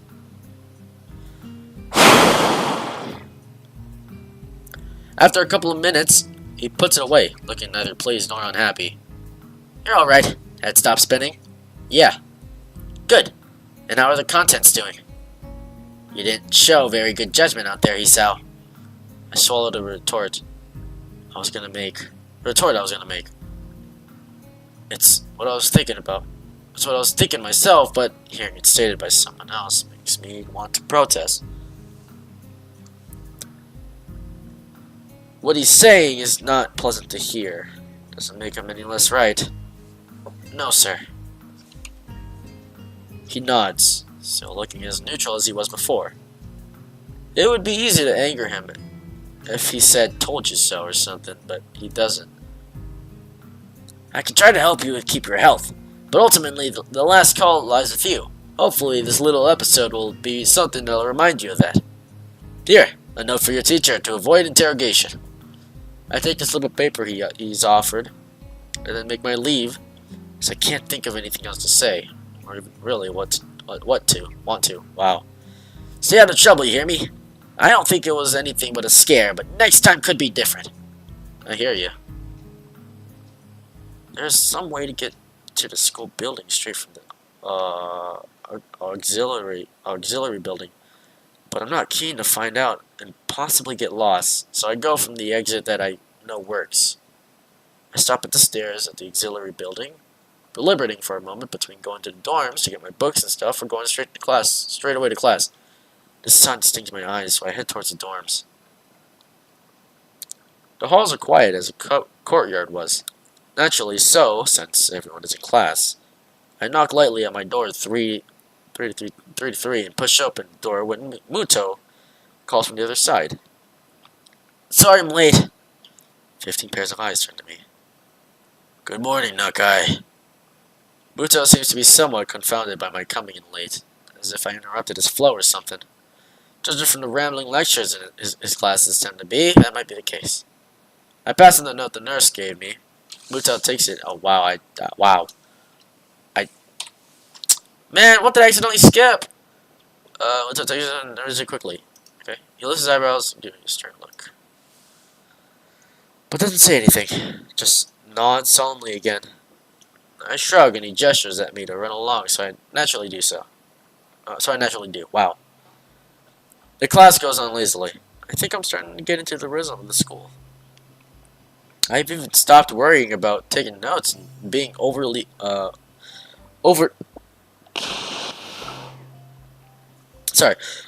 attentive. The first days, I was pretty high-strung in class. Muto finishes his lecture about electricity early, but continues without a pause about the festival. So, as you know, the festival is on the day after tomorrow. I hope everyone's projects are going to be successful this year. Have a good time. But also come Sunday. Please keep the meaning of this festival in your mind. Games and fried food. Yeah, says Misha.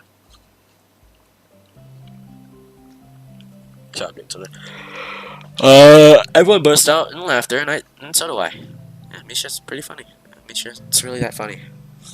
Yes, thank you, Mikado. But what?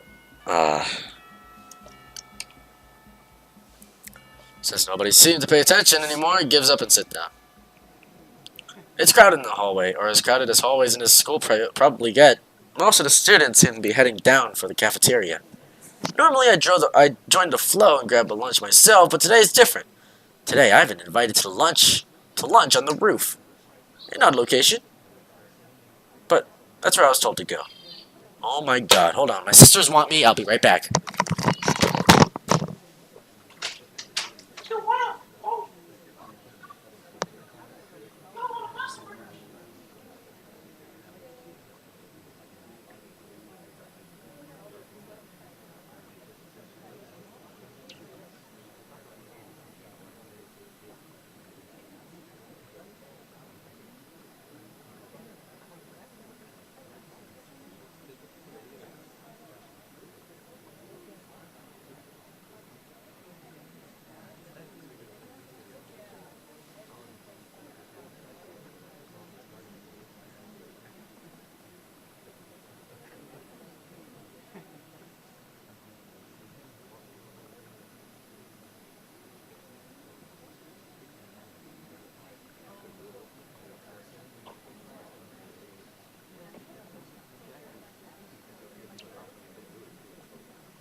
Yo, my bad. I was gone. I don't know how many people are still watching the stream. Thank you. Excuse me, guys. My dad just got Burger King, and I ate like a king. Some would say. Oh man, it was good though. I was not gonna lie, it was good.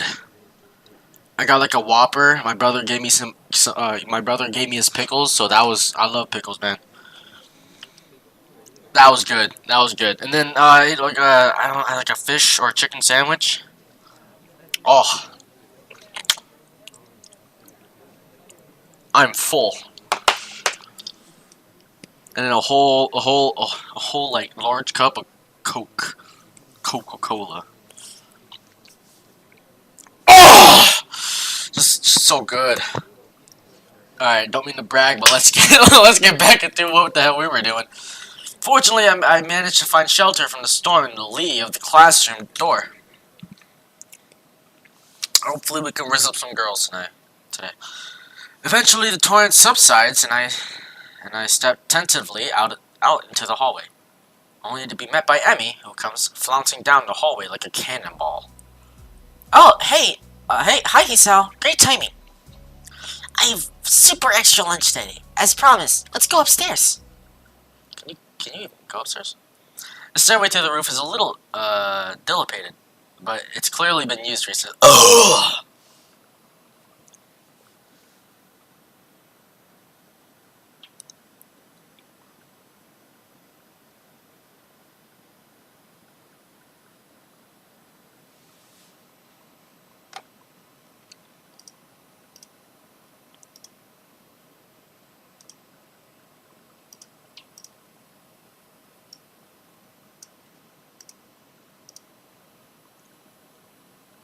Clearly upstairs. The stairway to the roof is a little dilapidated, but it's clearly been used recently. Ugh!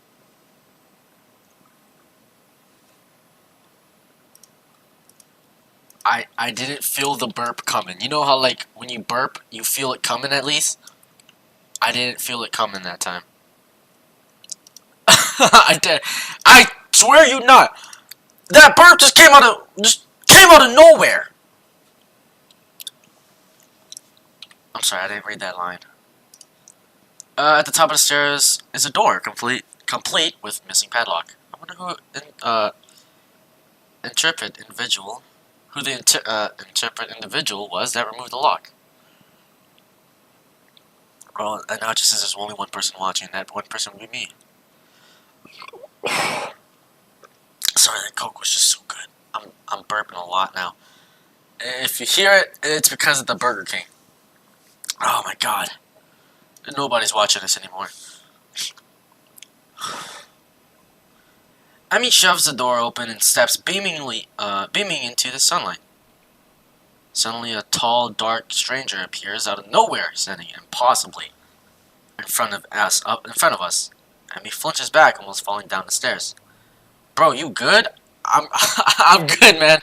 That Coca-Cola I drank, oh, it was too good. It was too good. I chugged that thing down. And the burps are coming at it now.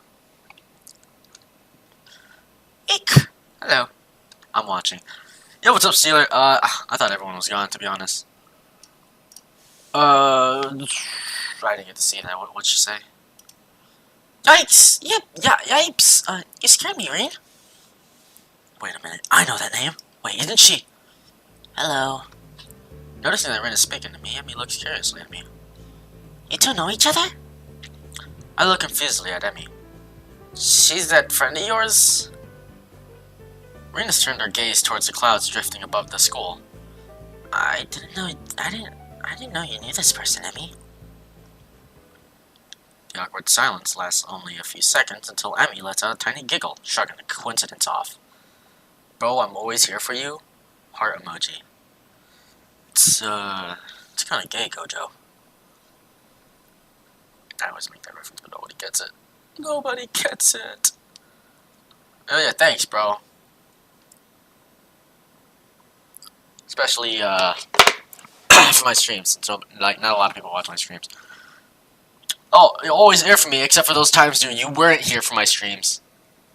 Yes, let's mention that! I'm joking, I'm playing with you. I invited Hisao for lunch. If you know him, that's just better. Oh, does this mean I don't get food? Or did you invite him for lunch without the lunch? Neither. I have food for 3. Nice thinking. They walk to the other end of the roof while I stay at the clock tower for a while, taking in the atmosphere. There's nobody else up but us here. I guess the roof is not as popular as it is in other schools. A few run-down benches and tables are scattered around the edges, perhaps in an attempt to make the rooftop look less desolated. The small pebbles covering the roof rattle beneath our feet.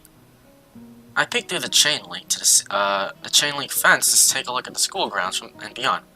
Students are strolling in pairs and groups around the quadrangle, okay, and at the cafeteria. A few delivery trucks are driving past the school towards a convenience store nearby. Somewhere, a watchdog barks at a passerby. Somehow, when I look towards the town center, the small town feel strikes me very strongly, almost palpably. The hectic lifestyle of big metropolises seems so far away and foreign here. Nobody has to run to catch a bus like their life depended on it, or get their senses overloaded by the neon light and traffic jams. I feel surprisingly optimistic about this new life of mine. Looking at my new hometown, even if it's going to be mine for only one short year. Finding out about my illness and having to move away from home all came so suddenly. I haven't had time to think how I feel about it. When I step out of the shadow of the clock tower to the open, I feel warmth touching my back. The sun shines from a perfectly clear, cerulean sky. A cool breeze sweeping over the rooftop makes me shiver, but only briefly. The wind carries the scent of trees and flowers, not smog or car exhaust like it used to, just a few weeks ago. Emmy settles on the bench with Rin in tow and produces one big and two small lunch boxes from her bag. Come on, Hisao, what are you waiting for? She's beckoning me to join them, making room on the already small bench. I seat myself on the corner of the bench to take as little space as possible. It's pretty cramped, but somehow all 3 of us can fit on it. Impressive view. Emmy suppresses a giggle and places a lunchbox in front of Rin, and hands another lunchbox to me. Here you go, lunchbox. Lunch, as promised. Homemade, no less. I'm impressed. Wow, this looks really good. Thanks, I made them myself when I can.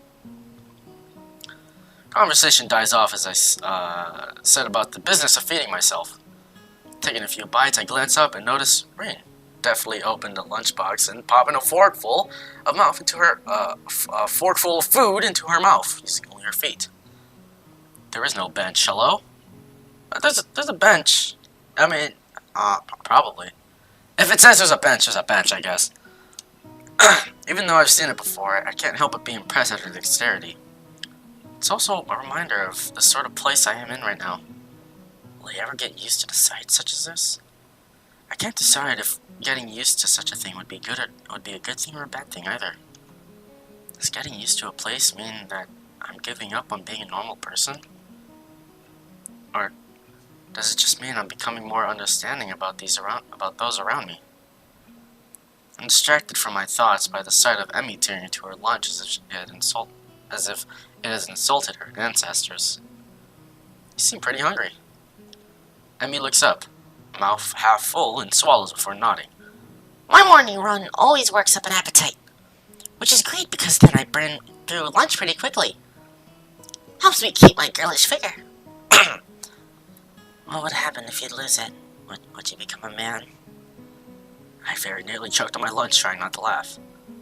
It's a figure of speech. Does your figure have to run in the morning too? Do you always talk like this? If I say that you are racist towards snails and slugs, then that means that you are. What? This is just a game! You can't be saying that to me! What did I do? I didn't do nothing. Talk like what? Like what? I think that answers my question. Never mind. So, I struggle to think of small talk or settle on an obvious question. How'd you two meet? Maureen seems content to let Emmy answer this question. Someone in the housing department thought that we'd complement each other well, so we were assigned rooms next to one another. Compliment each other. Like shoes and a suit. Huh? Emmy giggles in my confusion. Put us together and we've got all our limbs, get it? Ah! So I started helping Ring get ready in the mornings. And that was that. I mean, you can't help someone get dressed every morning and not get along. I see. Ring chooses this moment to interject. I have trouble with skirts. Right, that seems fairly obvious. Really? Kind of. This isn't helping, but at least Emmy seems to find the whole thing funny. That, combined with the fact that Rin is genuinely curious, makes me feel slightly better, and yet confused. I mean, you've got no arms, so putting on a shirt seems like one of those things that would be difficult. You know what? I'm just gonna stop talking now. It'll save me a lot of trouble in the long run. Rin nods what I suspect is meant to be a sage manner. I see. The conversation dies as I turn my attention back to my lunch. It's really quite good. Emmy finishes her lunch first and makes a contented noise. Ah, that was good. As she busies herself with cleaning up her lunch, Rin speaks up. I'm thirsty. Oh, I almost forgot about that. Sorry. With a flourish, she reaches into her bag and removes a trio of juice boxes. Okay, that sounds pretty nice. She tosses me one that appears to be cranberry juice, one to Rin that appears to be some sort of strawberry milk, complete with the pink color scheme, and keeps an equally pink box of some kind, a fruit punch for herself. Rin dexterously stabs her straw through the top of her box and begins to drink. I'm once again impressed by how flexible she is, but this time I keep my comment to myself. Somehow I don't think either Emmy or Rin are the sort of people who to think twice about the way they work around their particular disabilities. Eat with her toes. We were talking about how flexible she is, and dang, she's flexible enough to eat with her toes, man. Yeah. I'm pretty sure we saw a scene of that somewhere. It was somewhere in my past streams. I'm pretty sure we saw a scene of her eating with her toes. Like, she had a fork between her toes and she was just eating. I think that was like in a classroom or something. Ring especially so. Indeed, she gives off the impression of being entirely unaware that she's missing any limbs at all. Cheesy toes. Okay. Okay, Steeler. Okay. Whether or not that's a conscious decision is another matter. I'm honestly not sure. So, Hisao, how do you like it up here? It's actually quite nice. It's quite nice, actually. I like high places. For the view. Thanks for inviting me up here. And for the lunch, too. Emmy grins a 1,000-watt grin. Pleased by my response, I suppose. No problem. Feel free to eat with us next time, too, okay? I won't make you a lunch, but you can bring your own up here. No lunch service? I don't know.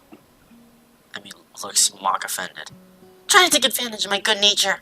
The nerve! She giggles. Well, if that's your answer, I guess Rin and I will just keep eating lunch all alone. I'm suddenly assaulted by the most heart-rending puppy dog eyes I've ever seen as Emmy pouts. Kidding! I was just kidding. I'd love to eat lunch up here again.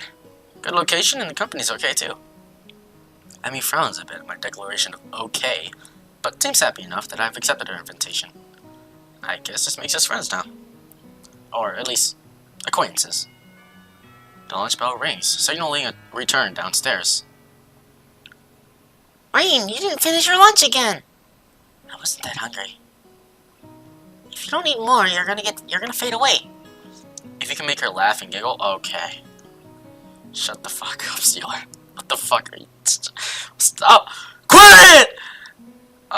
Rin shrugs, as if this is an acceptable risk. Come on, we better get going. The three of us head down the stairs together. The afternoon class passes once again, and I find myself without a plan for something to do after school. So I head to the library to return a couple of books I finished reading. Walking inside, I see that there are about as many students here as there were on Tuesday. All the more evident from the almost total silence enveloping the room. As I drop the books I'd borrowed into the return slots at the counter, Yuko suddenly pops up from behind it, quite startled from the banging that they make as they hit the trolley next to her. Sorry, Yuko. Didn't mean to startle you. No, that's fine. It happens a lot. I'm used to it by now. Can I help you? It's okay. I think I know where everything is. Thanks anyway. I suppose I'll grab another book or two while I'm here. There's not much else to do. And after reading so much during my stay in the hospital, it's become a bit hard habit to break. I wandered down to the fiction section towards the back of the library, scanning the bookshelves for anything that catches my eye. Why most of the women have green eyes? Do they? I've not noticed that. It's a pretty keen observation you got. I gotta check that out, actually. As I do, I look over to the corner where Hanako had been last time I was here, not really expecting anything to come of it. Wow, there's Hanako. Okay, she's got purple eyes. Surprisingly, though, she's there, absorbed completely in a fairly thick book. I decided against intruding on her like I did last time, and get back to finding reading material. And shy, all of them have read. Okay.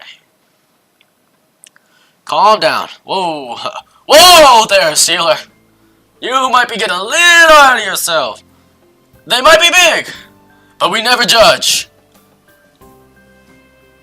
Damn. What you mean, damn?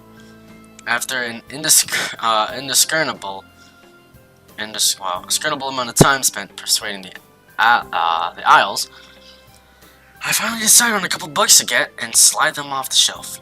With a minimal fuss, I quickly walk over to the counter, check out my books, and pop them into my bag as I walk out. By the time I leave the main building, sunset isn't too far away.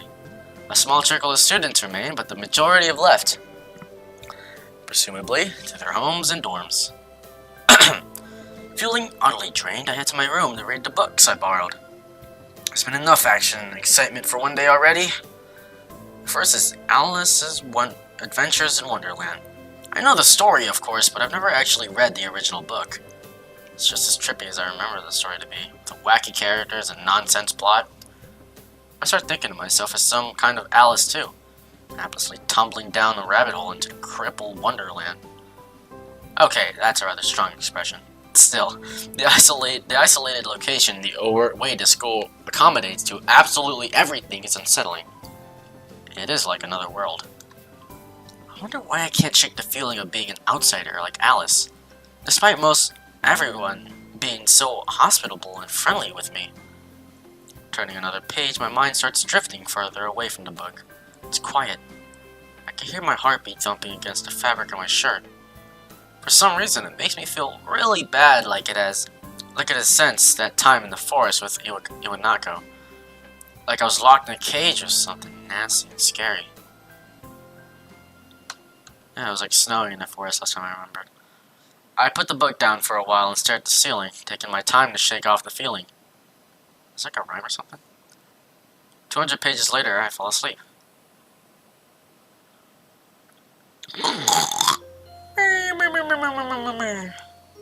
Sweet, it's already the next day and I barely did anything. Just a bunch of reading. The students roll into class for Saturday's morning session, each and every one of them sporting the tired eyes of people who have worked through the night. With only a day left to prepare, I suppose it's not so surprising. Thankfully, we only have to suffer through classes until the lunch break, and then the time is our own. When you live on TikTok? Can I even go live on TikTok? I don't even think I reached 1,000 followers. Wasn't it like you can only go live if you reach 1,000 followers?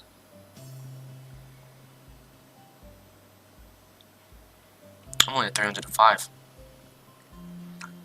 Besides, I mainly just post drawings on my TikTok anyways.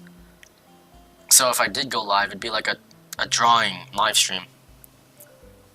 Do like a drawing live. I don't have any right up on my phone. I don't have a phone stand. Kind of weird.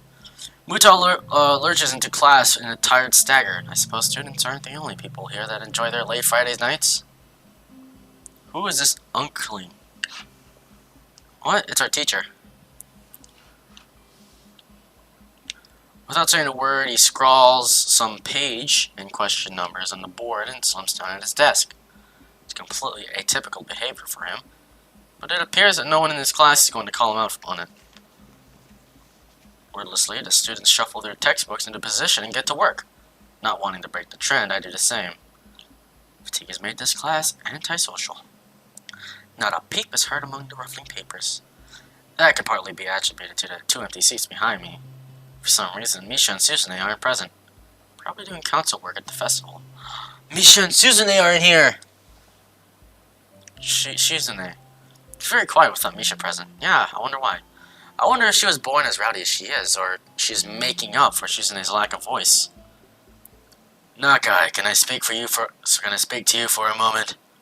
I'm so engrossed in thinking about Misha, I don't even notice Mutao approaching my desk. Sure, what's this about? It's probably better if we speak outside the classroom. Something about this doesn't sound too good, but I stand up and follow him out into the hallway. Mutao stands in the hallway, scratching his head as he works out what he's trying to say. Not knowing what's going on, I wait silently. I heard from the school's head nurse that you had an accident the other day. Ah, so it's about that. Well, kind of, but it's nothing to be worried about. It's not anything to be worried about. Yes it is. Anything that can endanger your health is something to be worried about. We try our best here to prepare you for life here. Part of that involves knowing your limits and how to work around them. It would be remiss of me if I didn't speak up about this. Alright, I get it, I'm sorry. You vetting toucher? You... Okay. I'm just gonna... I'm gonna think what I think what you're saying. You can't... No, I'm not getting touched. Oh my god. What is this guy saying, bro? What is this guy Steeler doing, man? Mutao closes his eyes in frustration, and I realize that this probably wasn't the best thing to say. Something tells me that you're not sorry. Pretend as much as you want, but this isn't a normal school. I meant touched. Yeah, I know what you meant. Holy typo. I see that. You vetting toucher. That would be... Yikes. I don't even know what that would mean. A lot of people have put in a lot of time, effort, and money to make sure that you and every other student here can have the same level of education as your peers. For you to abuse that by throwing out advice, especially medical advice, is plain selfish. I'm not quite sure if this is actually how he feels, or if it's some act that he's practiced many times to guilt trip students into doing the right thing. Either way, it's working. I understand, this is all new to me, and I apologize. I know my limits now, and I'll be sticking to them. Mutao appears to lighten up a little, satisfied that his message has been received. So then, on to my next question.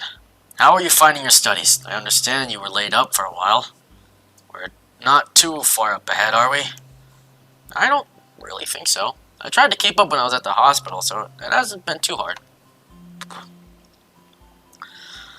Mutao taps his chin and raises an eyebrow as he absorbs this information. Is that so? I suppose there are still students out there who realize the importance of learning. I wouldn't go that far. I was only trying to keep myself occupied in a little life support prison. Well, yeah. You've got to keep up with these things, right? That's exactly it. One wrong move in this world and you're left behind, right? Right. Wouldn't want that to happen. No, you wouldn't. Every week there's a new scientific discovery. Most of them mean nothing to a lay person, but any one of them could be the key to the next big thing. I'll keep that in mind. It's obvious Mutao's serious talk is over, but he's gone back to his standard, slightly scatterbrained approach to life. I think, in hindsight, that I prefer him this way. He's slightly more predictable in his unpredictability. Well then, I think that's all I really had to say. Let's get back inside, shall we? My relief at the suggestion is insurmountable. Sure, you're the boss, right? Mutao pauses for a moment. I don't think any of my students have ever said that to me before. For an instant, I considered replying to this, but something deep within me tells me to shut my mouth and get back into the classroom. A few of the students jump at the sound of the door, rapidly trying to pretend that they were working on the questions on the board. Some don't even bother. Their heads slumped on the desk as they nap. Thankfully, it would appear that Muto does not even notice them. He returns to his desk and retrieves a scientific journal from one of the drawers. I guess I got to him there. The class returns to the near silence that Muto and I left it in before our chat. Mixed feelings of tiredness and anticipation buzz around the room. Everyone here is either waiting for a chance to rest or the chance to get their last-minute preparations underway. The clock on the wall slowly ticks the remaining class time away until finally the bells cry out, ending the torment. Before you all leave, I expect the answers for those problems by Monday. The class sighs as one, instantly regretting slacking off, but still acutely aware of the more pressing issues at hand. Their classroom empties in a blink as everyone rushes to their last-minute festival preparations. Damn. I sit behind and try to finish the question so I don't have to bother with it over the rest of the weekend with the festival and all tomorrow. Oh, it's Hanako. But for me, Hanako's the only one left. Obviously waiting for Lily. It's weird that Lily comes all the way to our classroom to pick her up. I expect that moving around is at least normally harder for her than it is for Hanako. But it's none of my business. I naturally don't ask about it from Hanako. Despite the relative proximity of our seats, neither tries to strike up a conversation about that or anything else either. So, an oppressive silence falls upon the classroom. Time passes in silence. It's probably just 15 minutes or so, but it feels longer. I turn pages of my notebook. Hanako turns pages of the novel she's reading. My pencil lead splinters against the paper just when I was about to finish a paragraph. The sounds of my irritated sigh and subsequent fumbling around the sharpener feels like they're breaking the mood in the class. Hanako keeps her eyes firmly away from my direction. Before long, Lily's tall figure appears in the doorway. Hanako? Her name is all it takes to make Hanako jump from her desk and run to Lily. They talk quietly for a moment, but it isn't long before Lily leaves down the hall and Hanako idles back into the classroom, taking her seat once again. I watch Hanako out of the corner of my eye out of sheer curiosity at the idea the two would be separated. For her a couple of minutes, she does nothing but sit with her chin in her hand, staring at the desk, dejectedly. The boredom evidently becomes too much for her though. Her slender frame reaching into her bag and pulling out a small book. Come to think of it, that isn't the one I saw her reading at the library. She must be a fast reader to get through them at this rate. After about 10 minutes of restlessly shuffling in her seat and trying to read, Hanako closes her book and leaves too. As should I, since the assignment is all but finished, and there's nothing else to do in the classroom.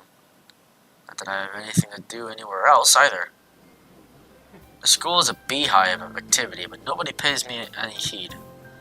I saunter past classrooms filled with students frantically doing this and that, buzzing around like little worker bees. You wouldn't guess the school day is over. It's a bit quieter outside, but not by much. People zip by left and right, hurrying as quickly as they can, busy and energetic. I feel the opposite. The midday sun seems to be draining all the spirit out of my body, making it feel limp all over. Nothing really much is going on, man. nothing much is going on. Warm, soft air flows inside my shirt, feeling like a cushion. I yawn lazily, thinking about what I should do. What I do. Oh, you know what I would do? I'd head over to that guy who asked me for money and tell him to pay up. I'll drop off my books at the dorms first, and then something I haven't decided yet. Maybe Kenji's in his room. Yeah, Kenji. I need Kenji to pay me back. On my way to the dorms, I spot Emmy coming my way, running despite not having those weird running prosthetics on. I wave at her, and she skids to the stop. Yo, Hiso! Scatters a white and green paint adorn her nose and chin, respectively. But her smile is wide, and it seems it always is. She leans in closer to me, amplifying the feeling she's examining me. What you doing? Nothing, really. I don't have anything to do for the festival, and everyone else seems to be doing something important. That's perfect. Then you can help me and Rin. With the festival preparations? I'm not sure if I would be much help. That's fine. I'm not much help either. Emmy grabs my wrist and starts dragging me back inside the school quite forcefully. Like, damn! Oh yeah, green eyes, green eyes. Yeah, I see that. The green eyes. Even her walking speed is more like jogging, making me stumble over myself, simply trying to keep up. The stairs below Emmy down a little bit. Maybe it's hard to climb with her legs, or maybe she's finally run out of breath. We go all the way back to the 3rd floor and to the seniors hallway, ending up where I left 5 minutes ago. I could just as well stayed here waiting for Emmy had I known. So is Rin working on that mural still? That's right. She needs all kinds of paint and brushes and stuff, so I went to get them from the art classroom. And you need me to help with that? Well, Rin told me you had already helped her, so I thought you wouldn't mind. I see. So thanks to Emmy's flaky logic, here I am again, collecting stuff from the art classroom for other people. The room is empty apart from ourselves, and the lonely specks of dust floating in the air. Emmy skips straight away to the back wall, digging out a tiny, crumpled piece of paper from her pocket. While she tries to make sense of the scrawled handwriting, I take a closer look at the materials lying around here. Dozens of paint cans and bottles are arranged on the shelves in a most unorganized fashion. Some look like they've been left there for several decades, relics of previous art club generations. Next to the heavy stacks of neatly piled drawing paper are boxes full of different sized brushes and unsorted crayons. The smell of paint, turpentine, and fresh paper float in the stale air, mixing in my nostrils to form that unmistakable scent of art. Emmy studies her notes, comparing them to markings on the various paint cans, and passes them to me as she finds the correct matches. She stretches her neck to look on the topmost shelf, but it's not quite enough. Her eye level stays below the shelf no matter what she does. Emmy gives up and just looks up to the shelf longing like a child at a toy store, huffing in annoyance. After a moment of building anger, she starts jumping up and down, apparently trying to speed read the labels during a fraction of a second she can see them, and catch what she can. Yeah, bro, I see the green eyes! It's no surprise that she fails miserably and almost manages to bring the entire shelf crashing down. Now I see why me lending a hand here would be helpful. Come on, let me do that. You can't jump high enough, and I don't want you to hurt yourself trying. Also, I'm like twice your height. You're not! She turns around, flaring scorn, flushed cheeks and all. Do you know the Hopon sword? Didn't you already ask me this? I don't know. I don't know the Hopon. Okay.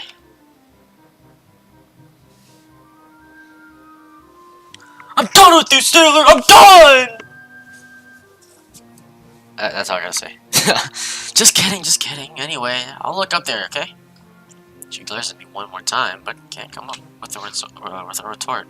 With a grudging turns her back to me. So I begin scrounging around the top shelf for paint, while below, Emmy crouches to scavenge what she can from the cupboards. I shake my head a little after double-checking to ensure she can't see me do so. Emmy having a complex about her height was a surprise. I wouldn't have joked about it otherwise. She seems easygoing, but I guess everyone has their weak spots. Only after we have almost all the items collected and spread out on the desk like a treasure hunter's spoils do I realize that it wasn't necessary, the height jab that got her riled up. Am I funny? Like my humor? Your humor is, do you know the hop-on sword? Like, hop on my day. Yeah, man, that's funny. Yeah, that's so funny, man. I love you, man. Okay, I gotta calm down. She might not like to be told that she can't do something like jump, but Emmy herself seems to have forgotten all about it already. Quick to anger, quick to forgive. Is she that kind of person? Is she that type of person? At least, she doesn't seem to have taken anything to heart as she chatters away happily while we pick up the rest of the items and then make our way back to Rin. Bro, I already made that joke. Yeah. Oh, yeah, you did.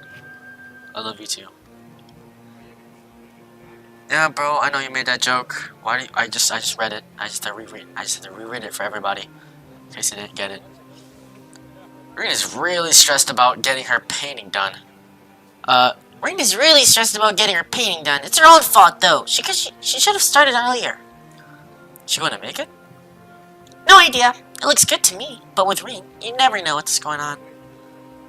I found her this morning, lying in front of the dorm in fetal position. She hadn't slept all night. I can't believe it. That the night nurses hadn't found her. Oh, okay. And now she's painting again like crazy. Yeah, I've noticed that she comes off as kinda unhinged, so to speak. Yeah, bro, I noticed the green eyes, man. Emmy giggles at that, as well as as well as my likely too obvious awkwardness. I don't mind it. She's just a little weird sometimes. On that I can agree with her. Unlike me, Emmy seems to be cool with Rin's whatever it is that feels so off about her. So they don't feel close like Misha and Suzune do. With them working as a single entity, sometimes it's hard to say where one ends and where the other begins. Even though they're so different, just like Emmy and Rin are, and Rin is the most different of them all, different from anyone else I've met. Yeah, I guess she's a very unique person. I return to that word again, as it encompasses Rin's personality by itself, but really it's just a substitute for a lengthy description of her oddities.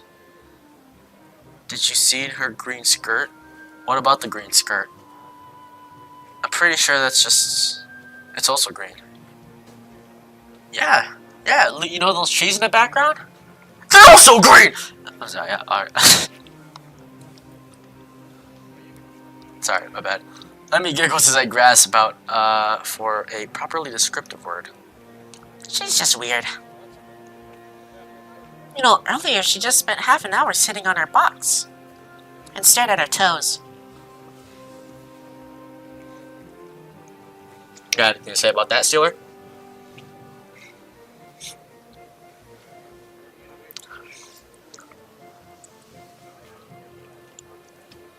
Could anyone tell me one of Emmy's defining colors? Oh, I don't know. Her blonde hair, the yellow accessories, maybe the green eyes? Sorry. Somebody here has been mentioning green eyes a lot, so sorry I gotta say. She giggles again in a way that makes me think she doesn't know what's funny about it. It just is. All that time. Toes, of course, Steeler. The working area is a mess, but the mural itself has taken over even more of the wall since I last saw it. The disfigured human figures have been mostly colored in tones of red, pink, and orange. Weird. Imaginary. Things populating the spaces between. It looks nice. I can't think of any word that would describe the work concisely and comprehensively, so I settled myself on the non-descripted nice. But honestly, it seems that the area around the wall becomes untidier. I was just joking, don't worry. Wasn't intending to rage bait. No, don't worry, I just scream a lot. It just happens for some reason. No, I'm not really rage baited, I just scream a lot. Don't worry about it. I'm sorry, my bad. But honestly, it seems that the area around the wall becomes untidier at the same time.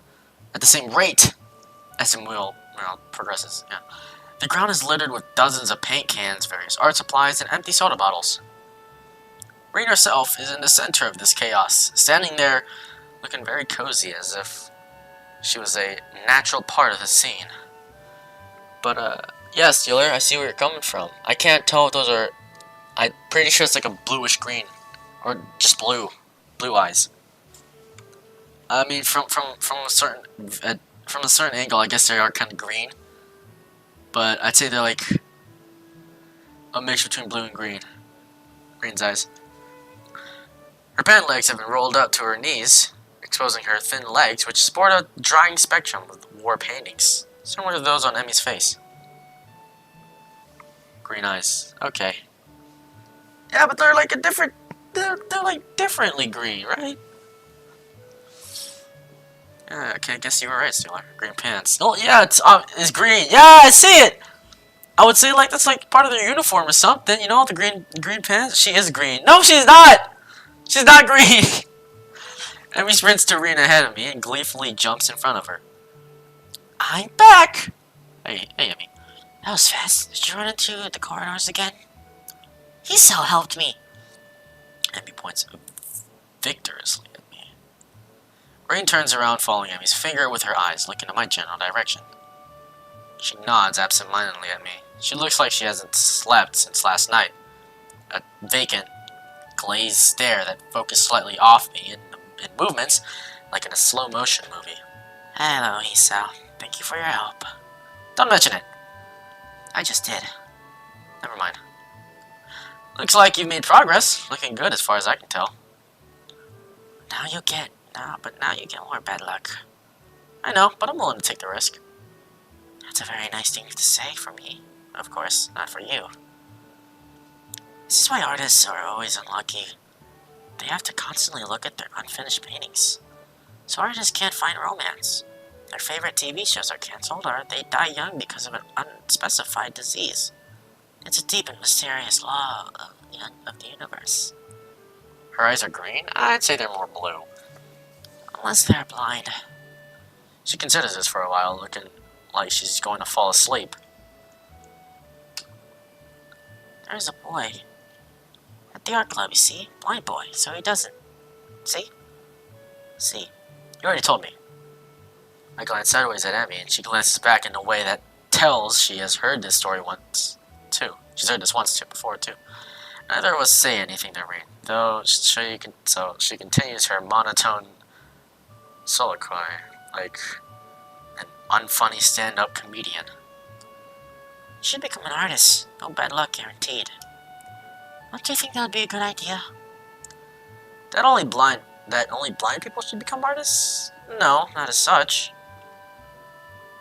You might have a point. Abandoning this train of thought, she turns again to consider her work and starts humming a tune that I think I recognize, but can't remember the name of. Emmy arranges the supplies we brought and moves a few paint cans around, trying to bring some organization. Organization to the scene. Guess Rin's main color? I don't know, wait! I get it, man. You like green. I need the Persian blue paint. Which one's Persian blue? She's staring helplessly at 7 or 8 cans, which with a different tone of blue. Each was yeah. It's the one with Persian blue paint on it. Jeez, Rin, you're not helping at all. You're not helping at all. I look around as well, even though I don't know what Persian blue looks like. Either. I wonder what blue has to do with Persia. Or what Persia even is. The name sounds vaguely familiar, but I can't place it. Well, none of the blues looks more Persian than the others. The small print on the labels is legible enough to determine that none say anything about the contents being Persian. There is no Persian blue here. Oh, sorry, yawn. We need to go get more then. I opened my mouth to say that actually we're not both needing for such a simple task like finding another pot of Persian blue, but Emmy's already grabbed my arm and started dragging me off. I waved to Rin, who doesn't seem to have noticed that the two of us are even leaving. Well, she'll notice when she goes for the Persian blue and finds out it's still not there. Maybe. Probably not, actually. Well, I'm busy of how weird Rin is. Well, I'm busy thinking of how weird Rin is. Emmy's been dragging me back to the art classroom. I feel myself starting to run out of breath. What's the rush? Huh? Emmy's giving me an appraising look, as if she's trying to figure something out. It's just that you seem to be in a hurry. I'm not sure I can keep up. Comprehension draws on her face. You're not out of breath, are you? There's almost an accusing playfulness in her tone. I'm tempted to deny, but then I realize that I've been breathing heavy since we stopped. Guess it's kind of obvious. Not little, not everybody can be in shape, you know? Takes all kinds, right? Emmy frowns. It's not a particularly good frown. That is, I should get in shape. Not that I hadn't already decided to try for that. After that flutter on the track, I figured there's a real need to get in some sort of running habit.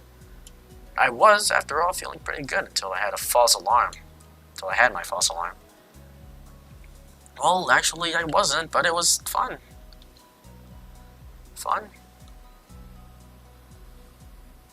Meanwhile, my comment seems to have helped Emmy come to some sort of a decision. Well, that's it then. She gives me a serious look. You're joining me. The track? I beg your pardon? In the mornings. You and I are now running partners. I've got a routine all planned out, in fact. She produces a crumpled sheet of paper. I've got it right here with me. I take the sheet of paper and give it a once-over. Times, dates, and laps all laid out. A slow increase from just a few laps a day to... Oh my god, does she expect to have me running marathons? Where did she find the time to get all this together? And how long has she been planning this anyways? You've been planning this? A little. But it's really the nurse's idea. He told me to keep an eye on you to make sure you exercise like he told you to. A vast conspiracy. Maybe Kenji's onto something here. The fact that colors were harped on so much here, and we're doing art side quests is funny to me. I mean, Steeler just wanted to point out that the eyes are green and that the skirt was green. Honestly, Steeler's just been pointing out a bunch of colors. And yeah, we are doing an art side quest here. And that is pretty humorous. It seems a bit much for just keeping an eye on me. Well, to be honest, I've been trying to find a running partner in the mornings for a while now. My god, Kenji! If you could only see the scheme unfolding. What do you need a partner for anyway?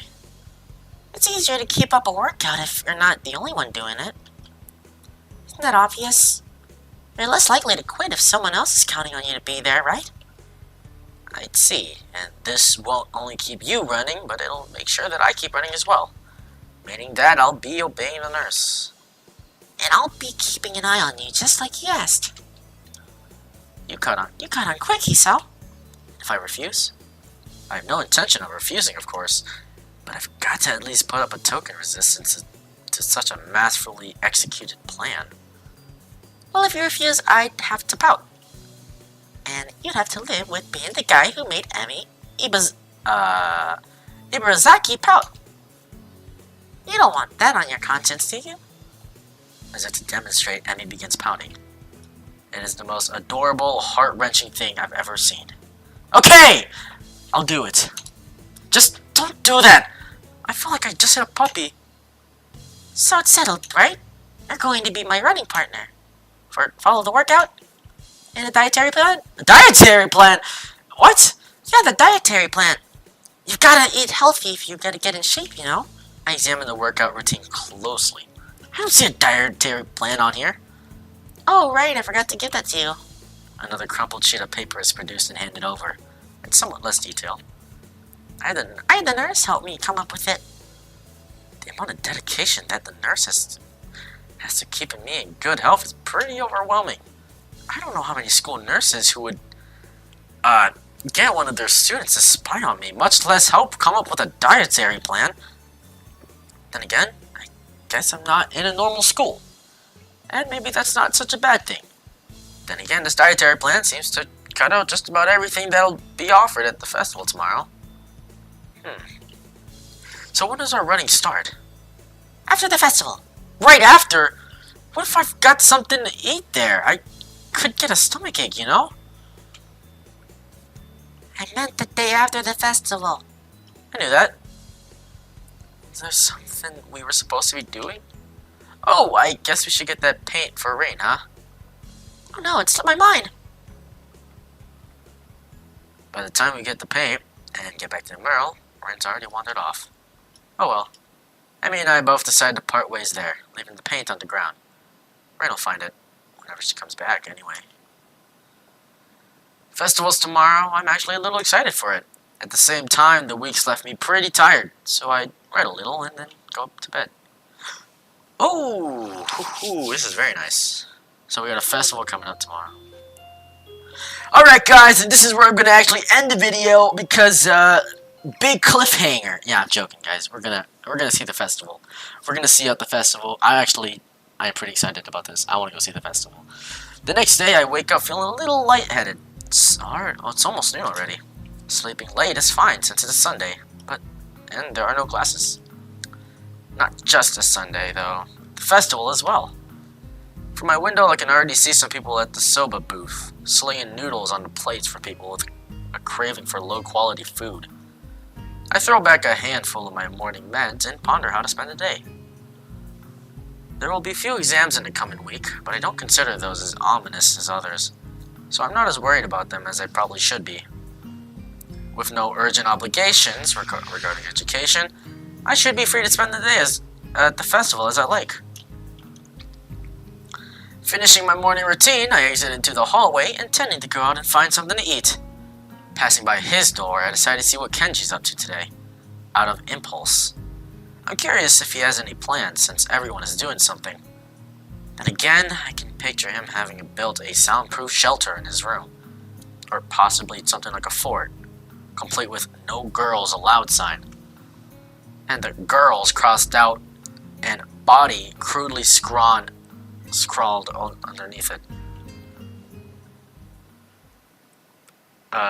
Knocking on his door, which is luckily devoid of any kind of sign, I hear again the unsettling clicking of at least 10 locks being pulled back. 10 locks. You hear this? This guy's crazy. The door opens up a crack. Who is it? You're supposed to ask that before you open the door.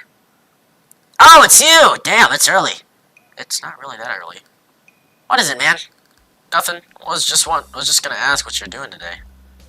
Half the school is already out there. Out where? Why? Sorry. What? What?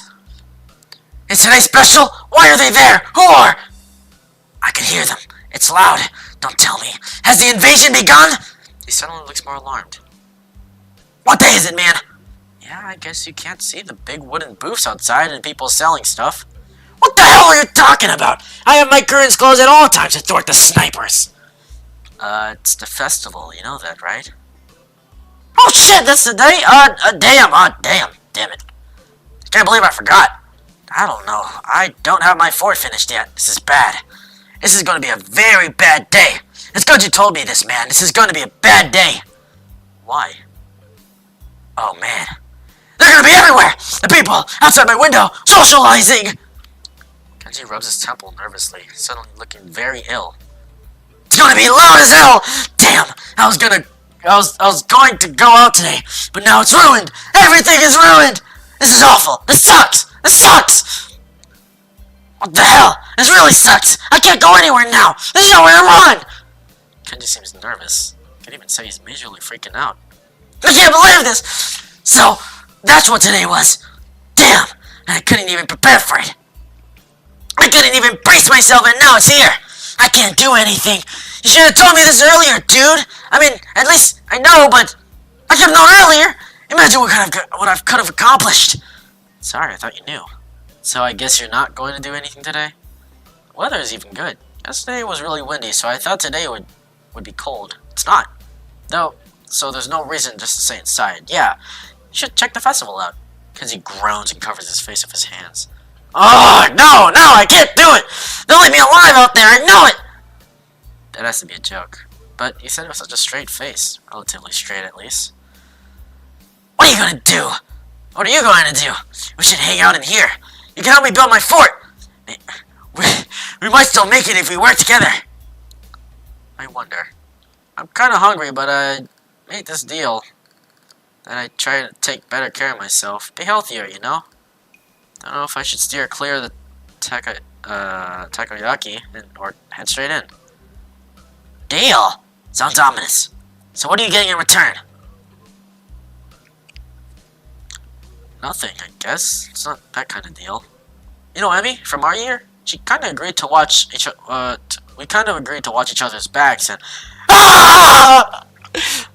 the shrill scream of the expression of death. Abject terror in Kenji's face chill my blood, as if I just told a Catholic preacher I sold my soul to the devil. You sold your soul to the devil. You didn't get anything in return. What the hell is wrong with you, man? Do you know who you're dealing with? She's a public health danger. Do you know how many people she sends in the hospital monthly with her carefully placed flying jackals? She's one of them, a key player in the vast conspiracy that aims for the complete submission of everything that is manly. I can't believe what I'm hearing. I trusted in your judgment, man. I thought we were brothers. You have to call it off before it's too late. This festival, too. It's just one of her ploys. My bad, I was here, but I couldn't speak. My bad. Green. Okay! Yeah, I can't even lie. Kenji is dressed in full green. But he's got a scarf, you know? It's red and yellow. He's got a scarf. So that changes that. He fingers his scarf nervously, faster and faster, like he's trying to start a fire, and slowly begins to calm down once the panic attack finishes running its course. I'm going to have to find some place to hide in, a safe haven, and then knock the lights out of myself so that I don't have to experience this horrible day. I have the perfect thing for that. I must prepare now. Don't go to the festival. Okay. Later, dude. The fuck is this guy's problem? His finger. Okay, shut the fuck up, Stealing. Shut the heck up! The door slowly closes with a low creak, and I don't know how to feel about what Kenji just said. It's kind of unsettling, and now I start to feel doubtful myself. Should I bother going? I've got a book I've been meaning to read. Something about an underground postal system that may or may not exist. It's short too. I could have finished it in a day. But would that be a good way to spend my time? Well, yeah, it definitely would be. But I suppose that it would probably be a better idea to head outside. See the festival? Try to integrate with all the other sideshow acts. Honestly, I should at least make an attempt to keep up the somewhat friendly personality I've had the past week. Maybe get something to eat, my stomach suggests. It's almost lunchtime. I could at least grab something from one of the stalls outside. I'm soon outside, surrounded by various students and people who may or may not be their parents. Every so often I catch a glimpse of someone who clearly just came up from the town or for the promise of the festival. They're easy to spot. The ones who can't stop staring, and behind their eyes you can tell they're thinking, now what's wrong with this one? I almost want to yell at them. But at the same time, can I deny that I've been doing the same thing all week? A wave of something like disgust sweeps over me. Guilt for my own narrow-mindedness. Oh-ho! Time to see what we can eat! Ooh, this look good! This look mighty good! Which one of y'all want? The fucking, like, the sausages. Ooh, is that boba? Is that shaved ice I see? Okay, I push the thoughts aside, concentrating on the pangs of hunger that burn my guts like a wildfire. The scent of something fried leads me to the promised land, where I can get some lunch. I'm just getting my order when a loud voice interrupts me. Hey, what the hell are you doing? Having lunch. Breakfast? You mean you just got up? Suddenly sleeping all morning feels like a crime. No, I meant lunch, honest. She's not buying it.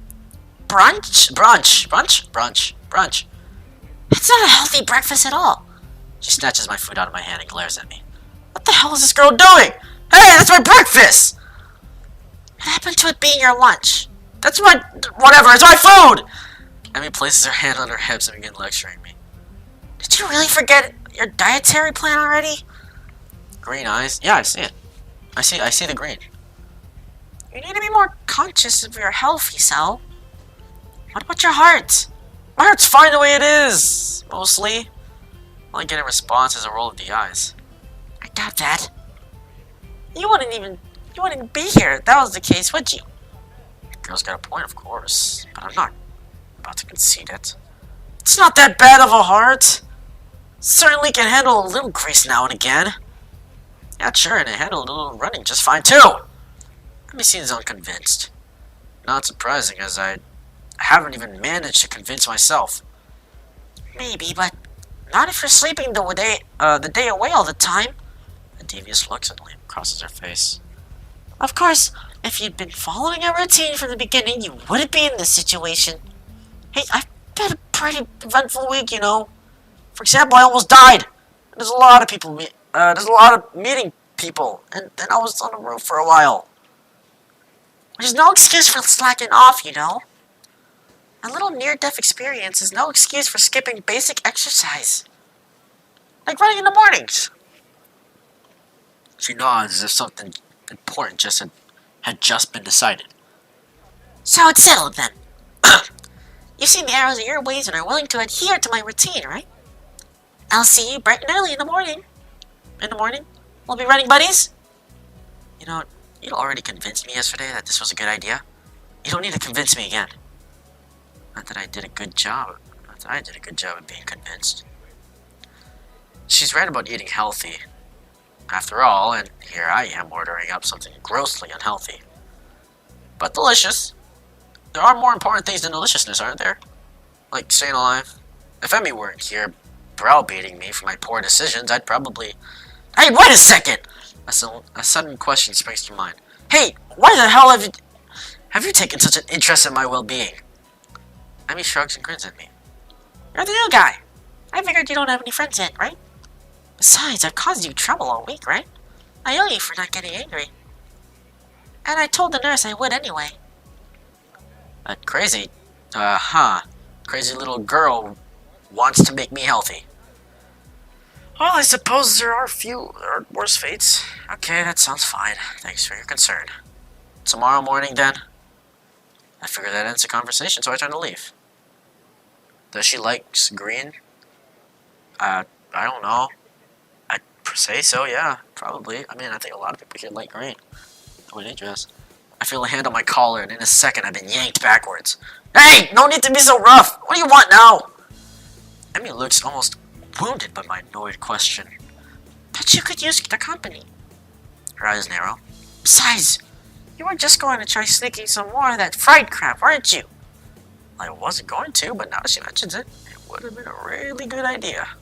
I was not! Another glare. Okay, maybe I was going to get a little... Green apple? I think a green apple would be nice, yeah. Green Smith apple. The glare continues. Okay, a lot. Jesus, I'm in danger to myself and others, aren't I? I get done agreeing that I need to be healthier and then immediately start considering the next unhealthy habit that comes my way. I knew it. You can't be trusted. Now I definitely have to stick with you. This whole situation feels silly. I can only imagine what passerbys think of the sight of me being lectured by a tiny girl half my size. Maybe I should just give up for now. Fine, do what you like. I sigh. Might as well make the best of this. What do you want to do? Emmy thinks for a minute.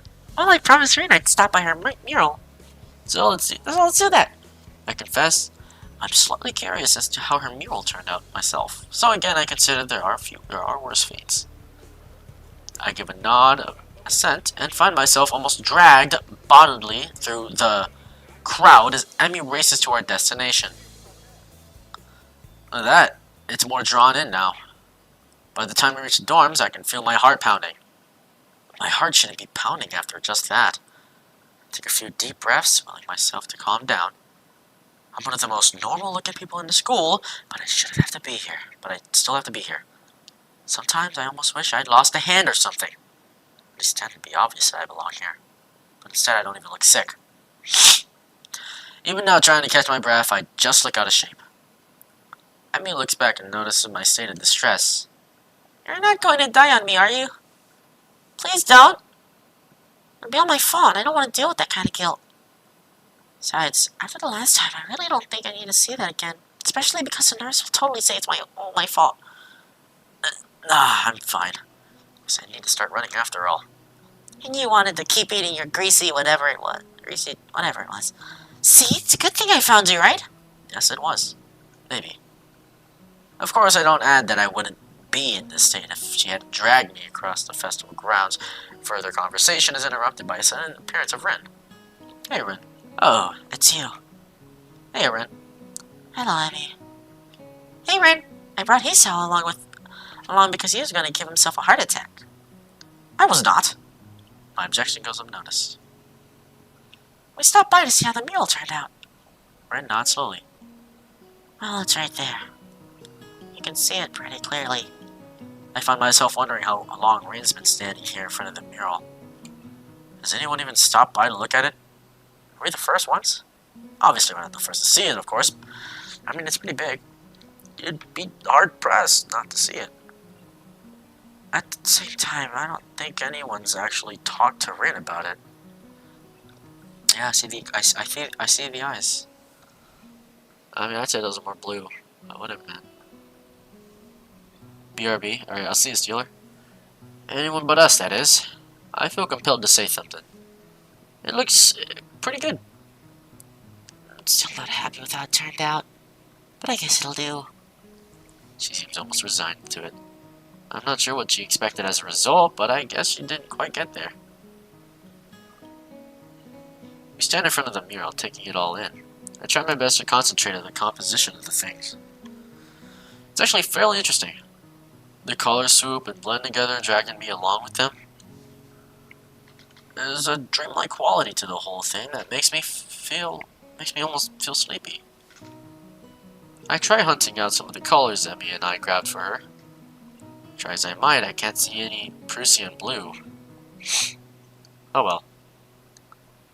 I'm sure it's in there somewhere. Oh, I don't like the way that guy's looking at me. Oh man, that's a pretty creepy smile. My feet start to hurt, but Rin doesn't seem inclined to move on. Emmy speaks up. Hey, Rin, have you eaten? Of course, you can't survive otherwise. What about in the past 5 hours? Maybe, but I'm hungry again, so maybe that means I'm wrong. Emmy grins and claps her hands together. Good! Come get some food with us! Rin nods in assent. Okay, but we should hurry before they notice I'm gone. Somehow I don't think they'd care. Whoever they are. As we head back to the food stalls, I cast a longing eye over the fried food. No, I better not. I'm pretty sure Emmy wouldn't let me anyway.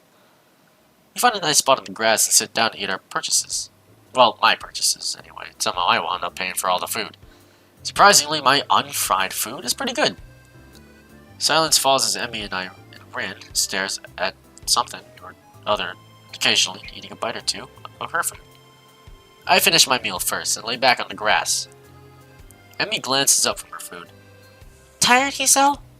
A little, I guess. Well, don't oversleep or anything tomorrow morning. We gotta start our morning runs, remember? Actually, they slipped my mind.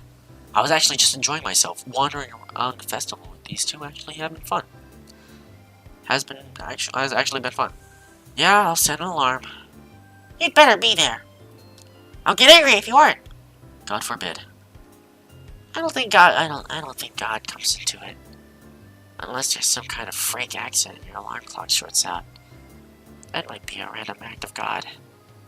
Well, don't cause any random acts of God, then. A plan forms itself into my mind. It's a plan that makes me feel kind of guilty, but I throw it into execution anyway. Damn it! I've earned a little fried food. Anyway, I'm going to start running tomorrow, right? So the actual routine all starts then, not now. Ergo, the dietary portion starts tomorrow too. Ergo, I can have something unhealthy today! Sort of final farewell to all the stuff I used to eat with Wild abandoned before the hospital. Actually, I suppose I should head back to my room. I had some homework to do, and if I'm gonna run in the morning, I should make it an early night. Those narrowed eyes again. You sure you're not just gonna sneak off and buy some of that fried stuff over there? No, I'm too full to bother now. I pat my stomach for emphasis. Besides, you two have cleaned me out anyway. Oh, wow. Emmy giggles. It's a surprisingly pleasant sound. Under the pain of guilt. She's got to know that I'm lying to her, doesn't she? Or is she just that trusting? I feel kind of like a monster. All parts of my plan. He's out. Is that a wasp outside my window? Oh, is that a cricket? I really hope that's a cricket and not a wasp. Yeah, I think that's a cricket. Well, I guess I'll see you tomorrow morning then. I'm back. Yo, what's up, Steeler? Thanks for the food and keeping us company. Green eyes? Yeah, I see it. I see it, Steeler. Here I thought she was doing me a favor. We're nods in agreement. I won't say see you tomorrow because that would be like predicting the future, and I'm pretty sure I can't do that. Okay. Bye, you two. I feel oddly glad that I decided to leave my room today. Not a bad way to start my second week here, I suppose. Once I'm sure I'm out of Emmy's line of sight, I make a beeline for the food stands and buy some cake. At least it's not fried, right? That's slightly better than what I was planning to do. I still feel a little bad about lying to Emmy, though. She really does seem concerned about my health. I'll make it up to her somehow, but I head back to my room. Hey, I do have work to do. My book waits for me, and I flop onto my bed and read it through the firework display. Eventually, all the walking around, or more accurately, running around, catches up with me. I really am out of shape. And me dragging me out in the morning to run might just be a good thing after all. It's something to look forward to.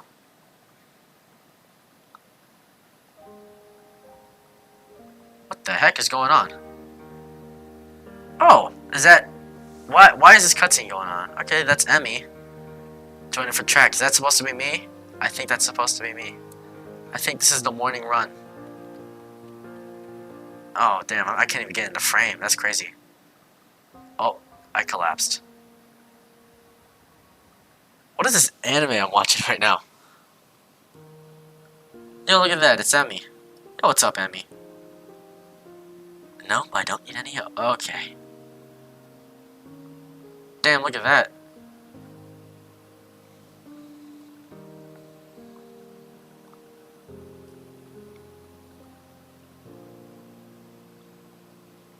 Damn, my heart problems can't be that bad. Nah, I'm joking. That's fine.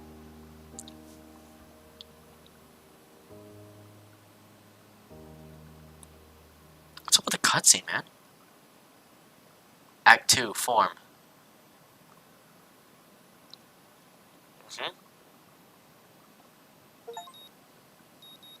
Whoa, I just got an achievement. Finish Emmy's Act 1? Oh, okay. Aw, so cute. I get it. My alarm's beeping shatters the early morning quiet. I find myself wondering where to find the motivation to rise. Okay, Steeler. Class is still far off, but I agreed to run with Emmy in the mornings. Really? Not that interested in running as a hobby, or even as a possible life-lengthening exercise. However, I feel obligated to follow through on my promise to Emmy yesterday, which is why I find myself throwing on some running shorts and a light t-shirt.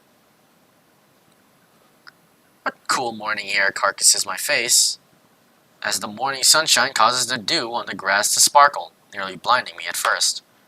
As I make my way down to the track, an ugly thought strikes me. What if this is some sort of joke that Emmy's playing on me? Would that surprise me, really?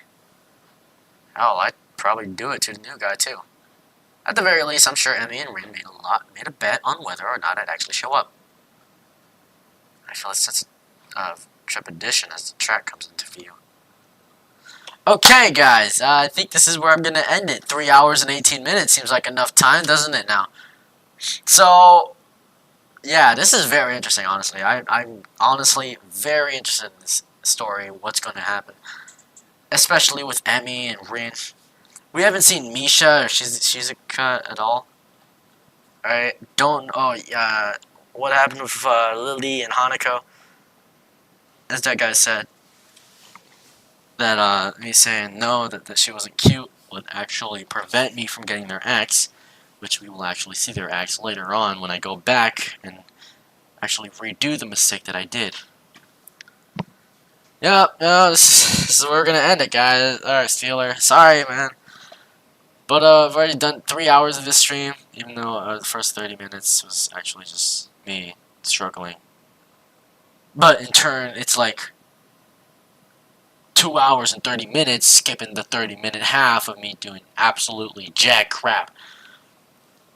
I'm gonna miss you too, Steeler. Also, you got my number and my Snapchat now, so you can literally contact me anytime. So, yeah. When will I stream again? I honestly got no clue. But next time I do stream... hold on, let me just save my spot here. I'm gonna create a new save. Actually. So, yep, there's my save. Morning run. 5 hours of gameplay. Dang, we went from 3 to 5. That was fun. Next game we might play...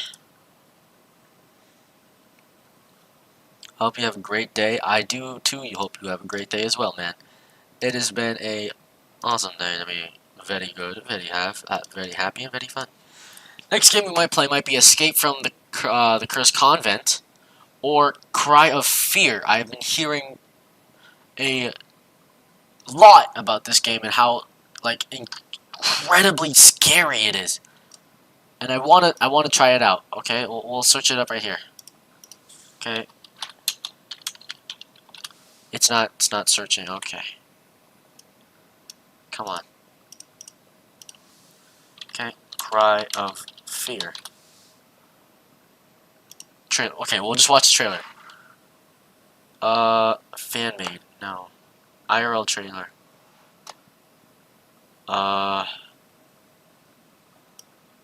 Okay, but the game Cry of Fear. I want to play this game, but I have a feeling I would be too terrified to even think about it. 4-hour gameplay here. 4-hour gameplay walkthrough. Dang, so this is like the entire gameplay? Like, look at that.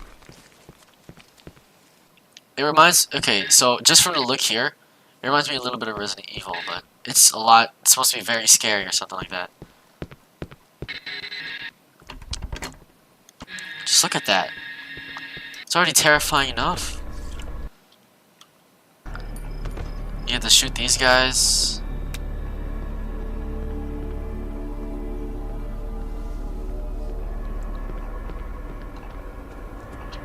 Honestly, this looks pretty cool. I'm not even gonna lie. Look at how fast he moves! I can do a melee attack. Look, that guy was freaking sprinting. Look at that. He went from having a gun to having a stick. Oops.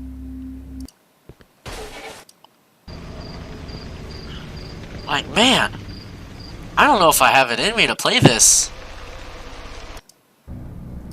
We haven't really come across any jump scares. This mainly just looks like Resident Evil now.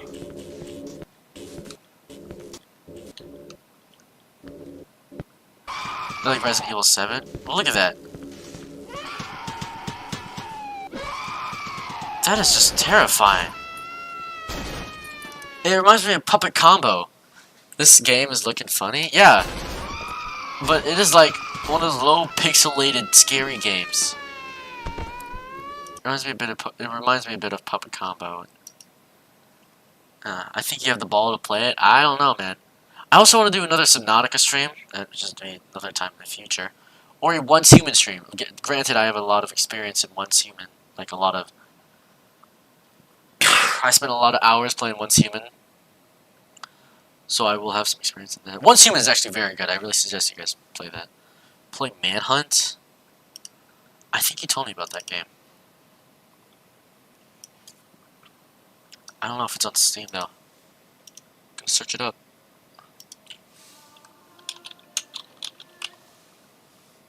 Manhunt. I see it, bro. I see what you're typing. $10. Oh yeah, you told me to play this before. Rockshore Games. I know you told me to play this. I know you told me to play this before, but I ain't got cash. I ain't got money. I ain't got nothing. I'm broke. I am so broke right now. Honestly, some of these games I have on me is because of my dad.